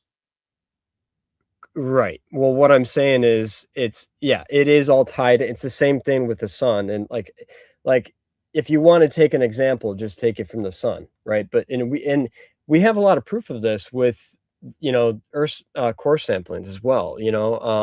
We can see the direction of magnetism and all this. I don't know. I mean, some people say, oh well, the actual, like, even if the poles shift, nothing will happen. Well, nothing will change on this planet. It's just, I think people are very confused between like the poles, like the poles and the magnetic field. It's like it's the same thing, you guys. It's I don't. So, but I mean, the process of that happening is just like the sun, right? The Earth's magnetic field, when it is in its most stable and strengthened state, it's stable. Like the poles won't shift as much. But as we get closer to the shift, the field will weaken, right? And then you will see, slow movement of. And for the last, I feel, I mean, just like you said, like the last 100 to 150 years, I don't know, 1850s, I think it was. We started noticing the shift. But I'm of the belief that our governments and people in control, power, whatever, have known this for hundreds of years, right? That they've known that we are boiling up to a point where we have to speed up, everything that we have produced so that we can preserve it. That's my own belief. I think that the things that we see on this planet geophysically are also, and in the solar system are also just like astronomy, right? Like, it's like with the stock markets and all this stuff, like there is a correlation with that. But I don't think it's necessarily because, the energy, all that stuff, it could be, but mainly because I think, there is, there's a monopoly that's happening, right? And they want to push us to propel us to accelerate technology. Like, we have 8 billion people on this planet, right? We have 8 billion people on this planet, and yet we need more labor. We need to build humanoid robots. Why do you think that that's happening all of a sudden? Like, we've always had the case. We've always had the ability, I believe, to build humanoids. We've had AI for a long time, but it's now been accelerated at such a growth because we are nearing this event. I'll respond briefly to that. So I do not think that the date, let's say within 1 to 5 years, has been known for hundreds of years. I think in the last few decades, maybe five, there was a definitiveness over how impending, let's just say, a civilization ending cataclysmic event has been. And when it comes to preserving, I would disagree with you. I don't think a decision decades ago was made to try to preserve the maximum number of people. I think a decision was made that a sacrifice was considered. No, the I didn't best. mean people. I meant preservation of what we built, and Yeah, because it'll yes. be a reset, right? So we don't want to go back to the Stone Age. But I totally agree with you.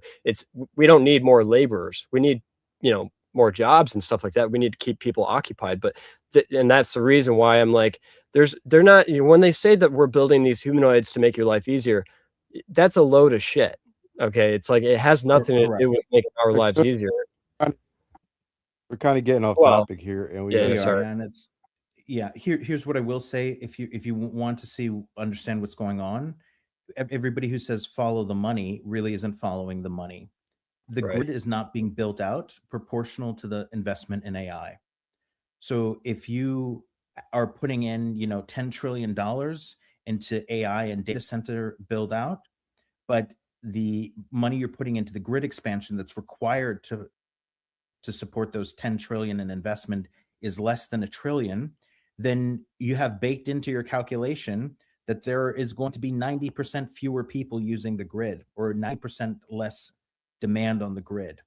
And so I do think that there is a presumed sacrifice, or like refusing to save a bulk of the population. I do not think that the world governments are planning on taking the majority of the world with them. So I think most of what is happening on the leading edge of tech is meant for the people, the minority of people who survive after this world ends. And that's what the money would suggest. Thank you, Doomer. We're going to go to Keo, then we're going to go to WTF, and then to Jeff. Wow, there's been a lot of stuff discussed since I put my hand up. um, so I hear that we're not really agreeing that it's a weapons testing thing, but we are seeing anomalies, things that we've never seen before. But I do want to take it back to the Bezos theory. I got a couple of questions because, in order to hit something out in space, you want to take control of it. And Money Penny was talking about it earlier, how they would have to have control of it. She was talking about the composition being nickel.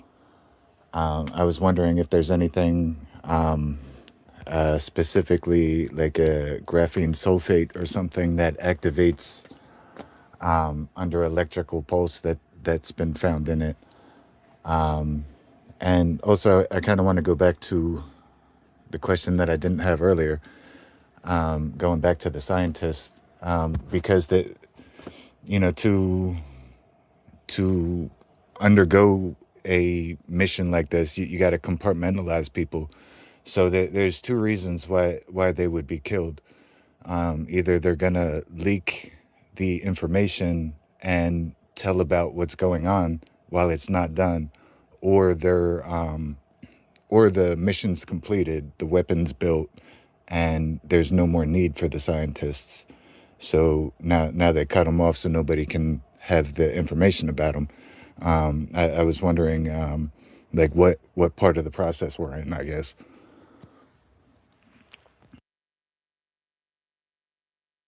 Is that for Money Penny? Well, I can't answer Yeah. anything on the composition. Interestingly enough, although we've had 10 events, as they are called, in March, 9 of which have been in the United States, 1 of which is in Germany, I understand that the amount of scientific investigation of material that has been recovered as a result of that has simply picked up a silica-based substance, which could be anything. I mean, there are loads of silica. So there isn't any detail, is what I'm saying. I can't tell you whether there is 2% limestone and 7%, nickel or whatever. Unfortunately, I can't do that. But it is one of the questions I want to know the answer to, because it would help us understand whether there is potentially any correlation whatsoever between the things that are dropping out of the sky and 3i Atlas. To me, that would be a pretty, clever, quick way of going, right, it is definitely not nickel based, therefore it can't be 3i Atlas. I don't think we have those. We don't have those data points yet. Well, according to AI, which may be trying to block me or lie to me, if we believe Elon Musk has said that ChatGPT is now being programmed to lie to us deliberately. I kind of believe that, given my experiences recently. I honestly can't answer substantially the detail, but I can answer on Jeff Bezos only from the press articles that I've picked up, where there are a lot of articles. There's also a very good article that I suggest you read by Avi Loeb that came out now about 22 hours ago, which says the ejection speed required for a fragment to cross the distance of 34.6 million kilometers in the 7 months that elapsed since August 2025 is 3 kilometers per second. This is just 5% of the speed of 3I Atlas through the solar system, which is about 60 kilometers per second. If these fragments departed from 3I Atlas 10 years ago, when the interstellar object was potentially located at a distance of 126 times the Earth-Sun separation, the required ejection speed would have been only 170 meters per second, comparable to the thermal speed of the gas molecules surrounding it. You can see where I'm going with this. This implies that if 3I Atlas shed solid fragments from its surface a long time ago, some of these fragments could have potentially impacted Earth in recent months.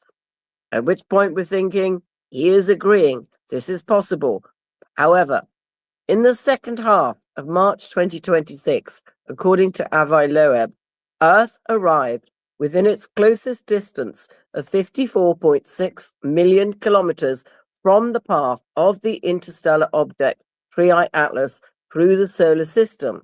By now, 3I Atlas is heading out of the solar system at a distance of 5.3 times the Sun's distance from Earth.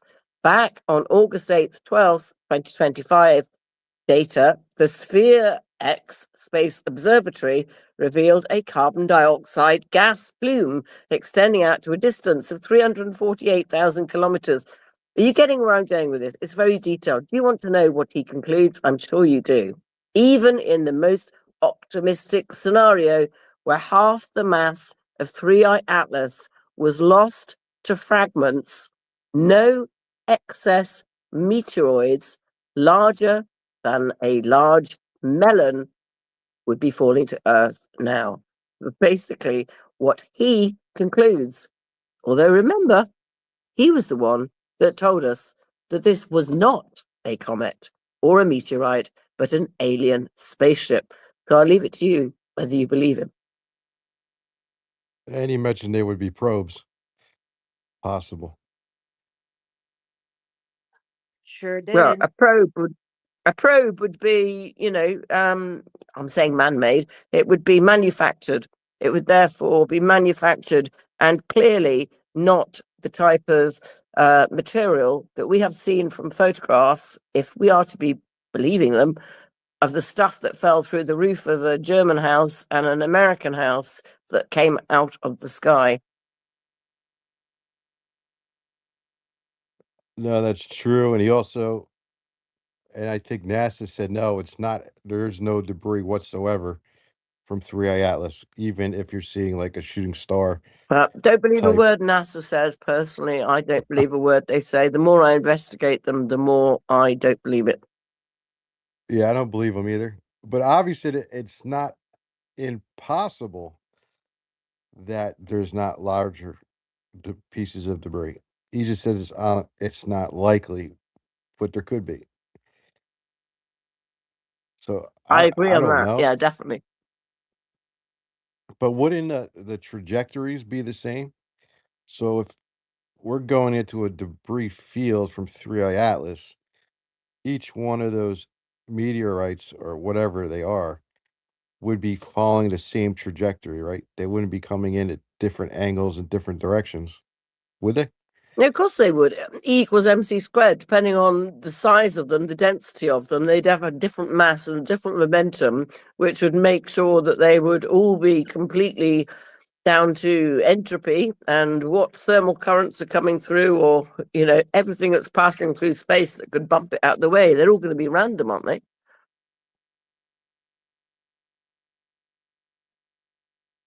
I guess, yeah, I guess so. When you say meteorite, we're talking about meteor storms. Meteor storms have clusters. We're looking at clusters of bits of an object that are falling randomly, that have been whacked by, solar CMEs and radiation, that could be whacking out bits of stuff from either a huge man-made zinc alloy type structure that is basically a fake comet, or we are looking at a real comet.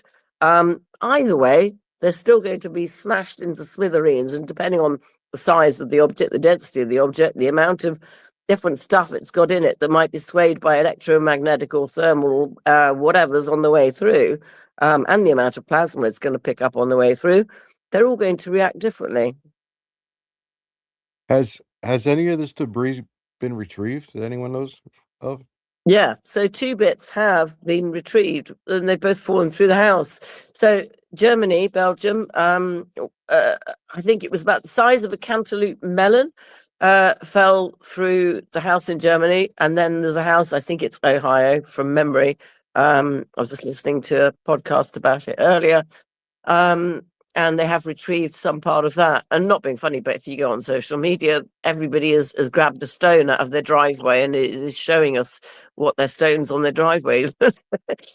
We can't believe it. I don't know, till they get into a scientific laboratory and 8 independent people, not including NASA, have told us what's in it. Personally, I'm not going to believe it. But from what we've seen, they are silica. What I was told by a podcast that was apparently independent BBC type stuff, it is a mixture of silica, carbite. It's called carbite. Carbite could be a mixture of pretty much anything. It's not specific enough to know. Interesting. WTF? Before your hand falls off. There we go to Jeff. Man, fire space. Oh man, the space last night was fire in a different way. Doomer, and every time I'm in a space with you, there's just always something different that you're talking about. I kind of just want to say, hey, I look forward to being in spaces with you.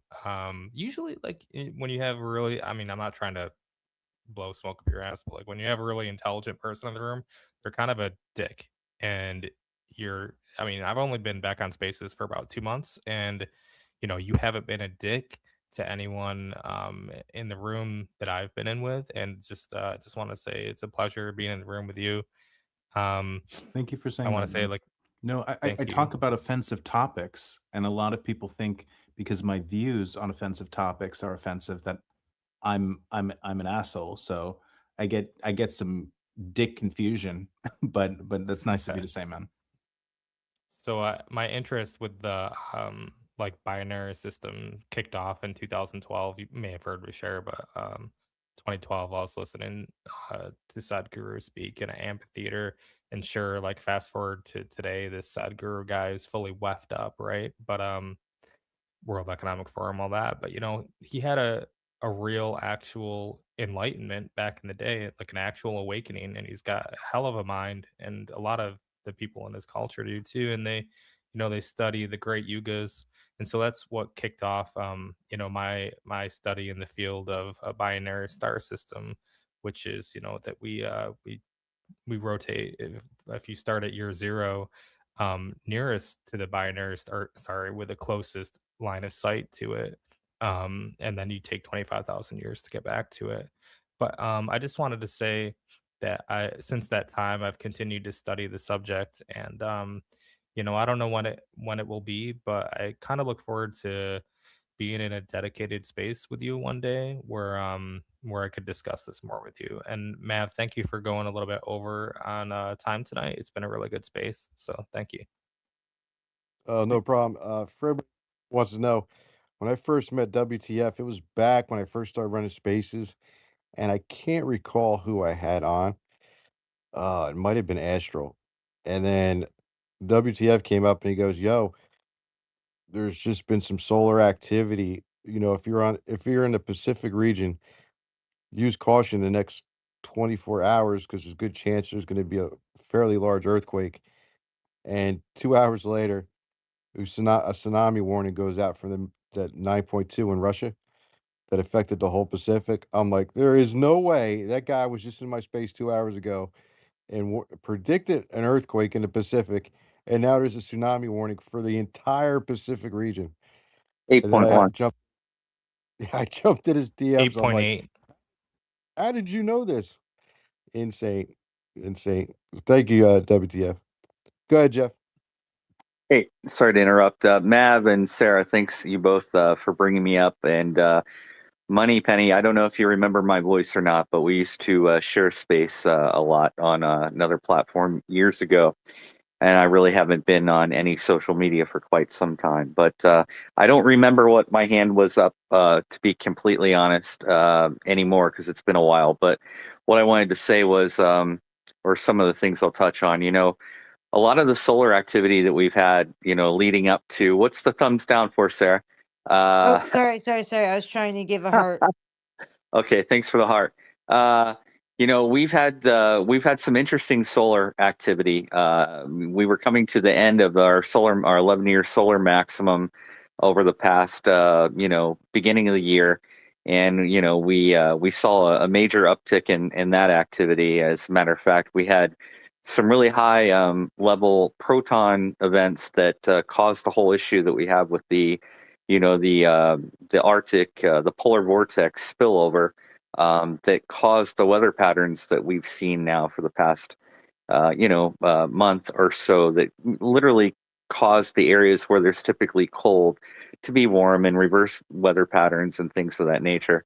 Um, so many things that can be talked about regarding that and whatnot. But I think the one thing I wanted to say that a lot of people probably won't maybe resonate with what I'm saying, or maybe get a little bit put off by it. But what I'd say is this, we had back in the day when we learned what happened with Project Looking Glass, for example, and we already know that there's an event that's coming that can't be changed. And we've already been preparing, for this type of thing for a long time. But the most important thing to know is if that event couldn't be changed, okay, and this is the event, what I'm saying is, remember that your thoughts create things.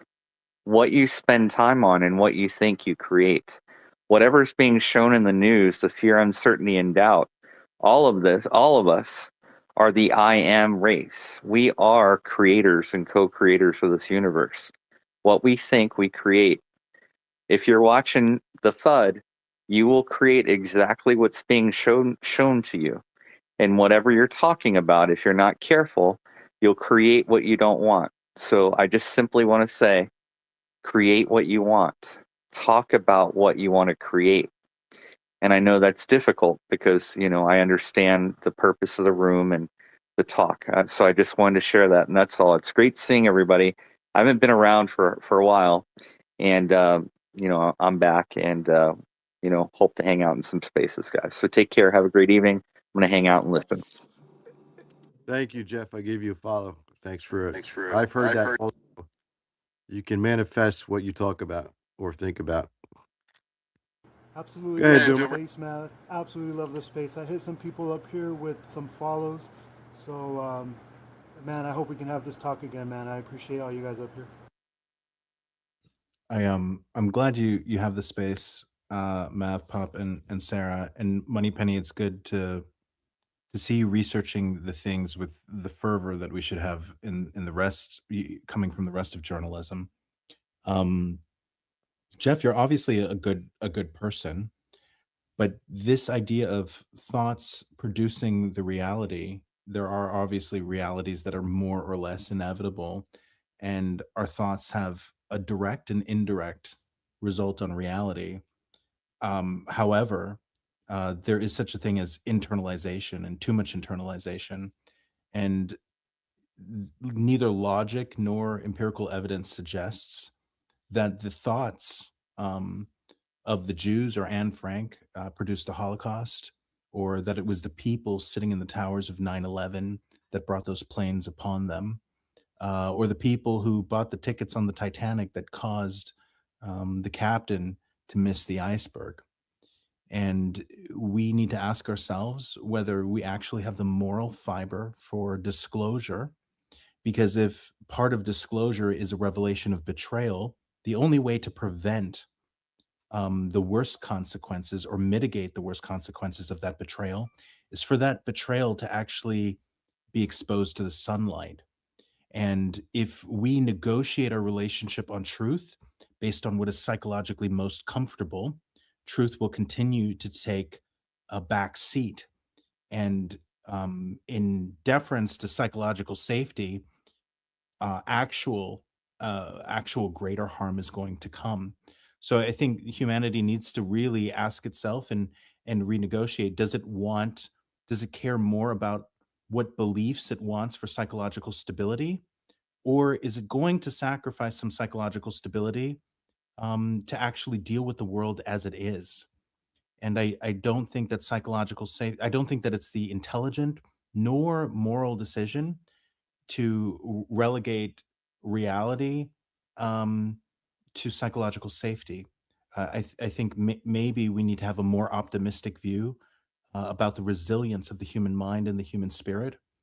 And whatever darkness is truly inevitable, which I'm not so much on the inevitable side, but whatever it is, our agency is limited only by what we know. And if we don't know things, putting our heads in the sand and saying, "Oh, I don't want to manifest that reality. I don't want to think about that." It's not actually tractable. It might make us feel better, but the outcomes are usually worse. And a lot of people have this thinking right now, and I encourage everybody to question it and maybe to have a grander and more ambitious view for the trajectory and the morality and the capacity for courage in the human spirit. I think we need to think bigger than this, Jeff.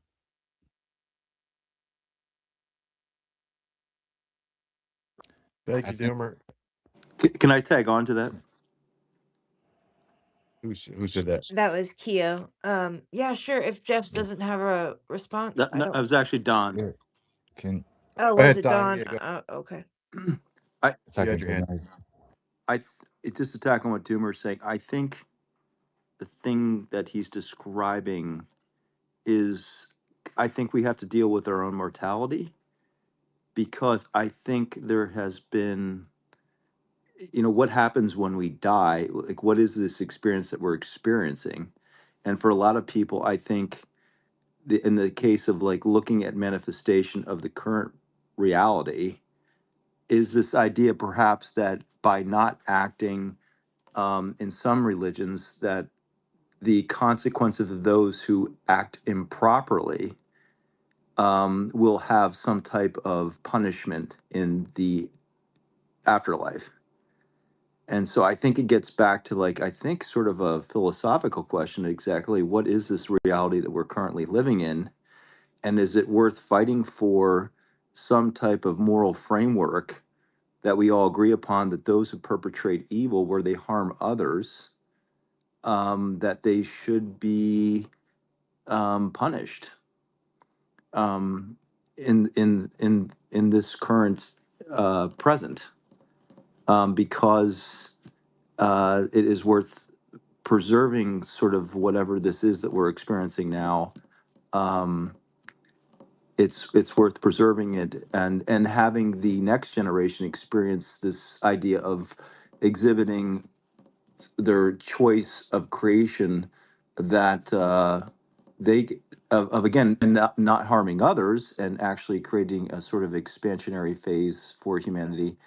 um I think to Doomer, I'm kind of trying to figure out, coupling to what he's saying, that it's worth fighting for the present right now, that there are people that are getting harmed, and there are people that seem to be perpetrating these crimes, and that we need to expose it, find it, and eliminate it, and allow for a more pleasant present.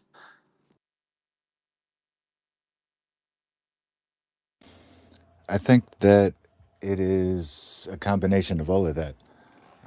Because as we're moving into this age, we're understanding that all the theoretical and past like religious concepts, I guess, are reality. We can create our own reality, our own destiny, our own manifestations, and we're realizing that as a people. But at the same time, we're overlooking the fact that reality still exists, and we're not understanding the concepts of what's going on. And And there the seems the to be, things. there seems to be something tied to the fact that those that are, I would say, most susceptible, or that are have that they have no way of defending themselves, particularly the children, have been used as tools in some type of power structure that has been agreed upon by the current present reality. So that is actually sort of somehow being, I don't know if it's a test, but if we can't protect those, then perhaps whatever it is that we're experiencing in this current reality can be taken away. Well, let's go back religiously, because every time of a big change of everything, you would have the king going after the firstborn child of your firstborn son, knowing that there's going to be a change. No, having this information that there's a change coming, that a person's coming, and then all of a sudden, the Passover comes, the king's coming after the firstborn son. There's patterns behind everything, and that's us coming into the realization that the reality exists.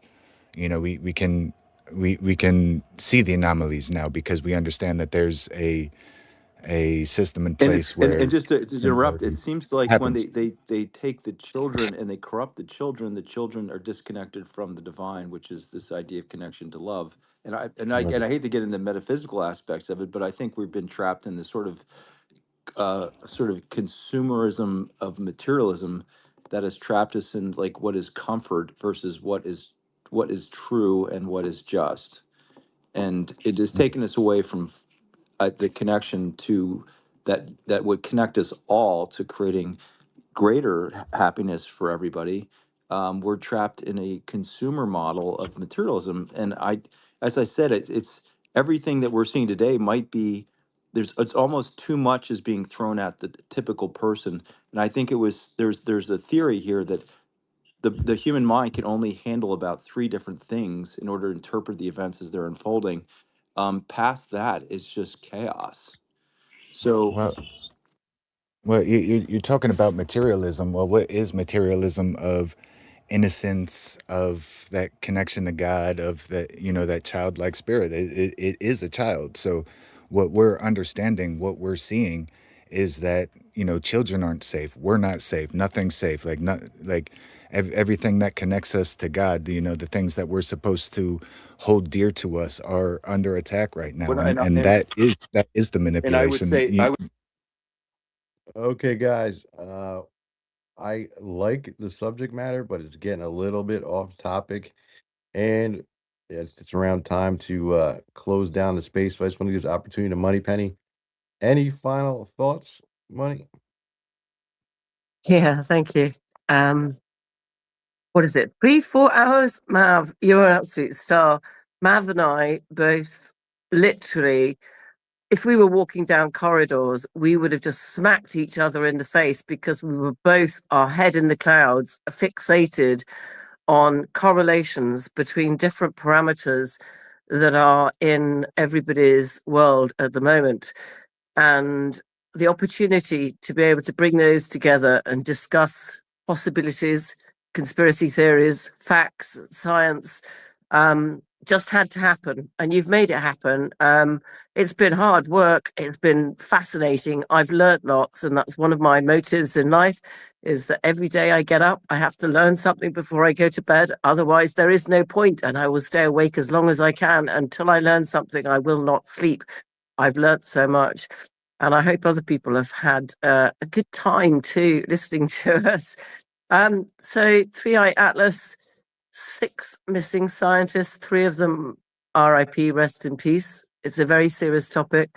2 of them were shot in their own homes, murdered without any ongoing investigation, and a potential correlation, obviously, with federal activity, underground technology, possibly reverse engineering, scientific insight, military advantage, and at the end of the day, energy. We're in a war. that is spreading across the world faster than I care to look at. I don't like turning on the television. Most of my military friends, I come from a military family, were already consumed with Ukraine. We are now spread thinly and being forced into an energy war across the whole of the Middle East. This is the diversion that gives me a pleasant ability to stand away from that and to meet great people with great brains and intelligence.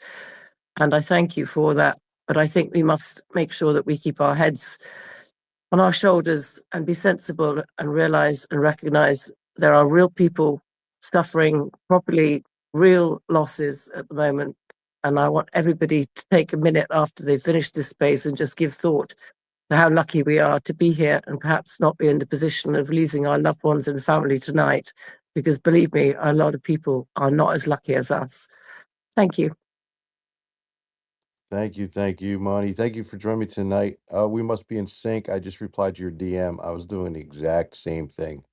Scary, scary, scary. Yo, and so true. We're having these discussions here tonight. We're doing a deep dive in what I would call first world problems, right?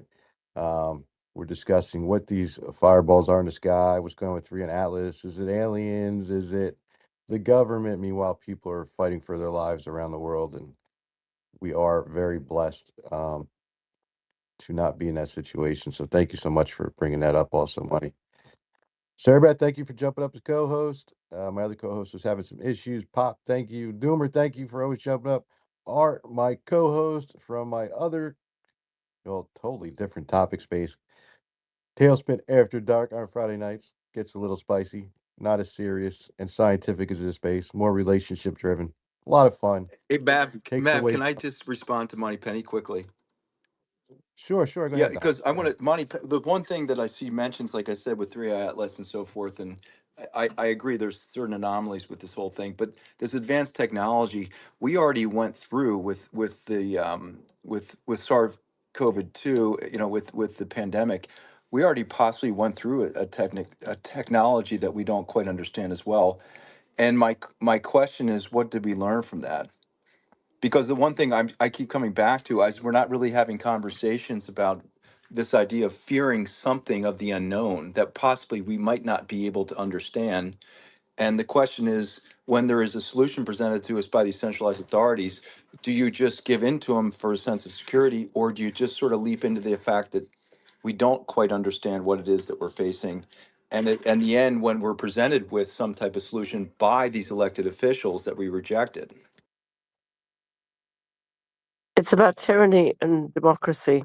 European Parliament took two mega $1 million legal actions against Pfizer and Moderna well before anybody else realized what was happening with a very controversial type of genetic therapy that was going to cause mass sustaining long-term illness over and above the 8 million people that lost their lives. And I think we have tyranny and democracy, and COVID showed us that we could be put into a tyranny situation so easily by a psychological fear strategy program developed and funded by a military force that would make maximum benefit from treating us like little rats in cages to see whether we would perform and conform. That we did, and therefore we deserve to live in tyranny. If we do not stand up now while we have democracy and shout and prove ourselves worthy of having democracy, then we will be forced back into tyranny and back into those cages just like little rats. And I'm saying that perhaps, like I said, I just saw a recent one of these theoretical physicists who was basically saying that they were looking at using the AI to uncover perhaps new models of understanding, say, the sciences, to develop new technologies that they no longer understand exactly what it is that they're creating. And so this AI, that whatever they're talking about, seems to be perhaps something that should be talked about a little bit more in the open with the general public, but it's not.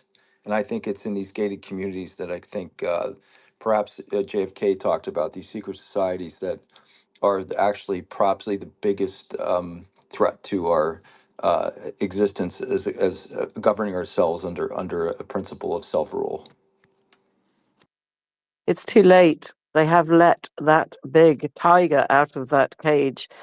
Nobody who was going to make money and commercialize AI wanted to put any regulations around it. If you see the articles and the videos on my profile, you will see something like 28,000 humans that have been killed by autonomous weaponized AI that has already been allowed to make decisions to put ammunition into weapons and to fire those weapons based on algorithms. We have no defense now. We've let it out of the box. And to your point And about the Pandora's box, which is the metaphor, perhaps this is again just a cycle that we've gone through once before.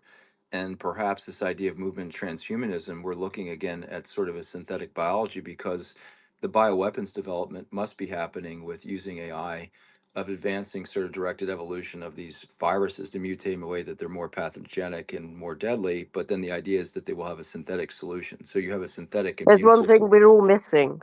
There's one thing we are missing. You are missing. You do not need to have an organic life form to be alive and to be conscious. Inorganic, whether it be a digital entity, a silicon entity, or a plasma-based But entity Monty, that has no body, the only comment, that does Monty, not need to succumb to all those things, but Monty, the is thing is a that lot more. what was designed for this planet? That's the only question I say is that They're on the planet before us. They created us. the intelligence that created the life form that we are on this planet perhaps Yeah. works best with whatever it is that actually is the creation of the nature of this planet. So there's this idea of perhaps it's a balancing act, and if you want to screw around with the design of whatever it is that the code that is designed to work on this planet, good luck. All right. Thank you, Don. Thank you, everybody, for joining us here tonight. I was trying to rug this space like 10 minutes ago, but we could get into that conversation for another 24 hours. Not that it's not interesting. I actually might consider having it. It's just, it's been a long day. So, everybody, thank you for joining us here tonight. Big shout out again to Money Penny. Thanks for putting it together. I just sent you something, Money, that Doomer had posted to me with every list of missing scientists, filmmakers, everything. Insane, insane. You might want to take a look at that. Thanks, Doomer, for sending that to me as well. Oh, thank you everyone for joining us. I run the space 7 days a week at 7 p.m. Eastern Standard Time. Topics range from this politics to who knows what. So if you're interested in this space, uh, you know where I'll be, 7 p.m. Eastern Standard. I'm also always floating around over in Doomer space. He runs outstanding spaces. So does Money Penny. Goose runs AI Space, 3 p.m. Eastern Standard Time. Don't want to miss those. His co-host is WTF and myself. But thank you all for joining us here tonight. Have a wonderful Saturday night. And thanks again, Mighty Penny, for suggesting the space.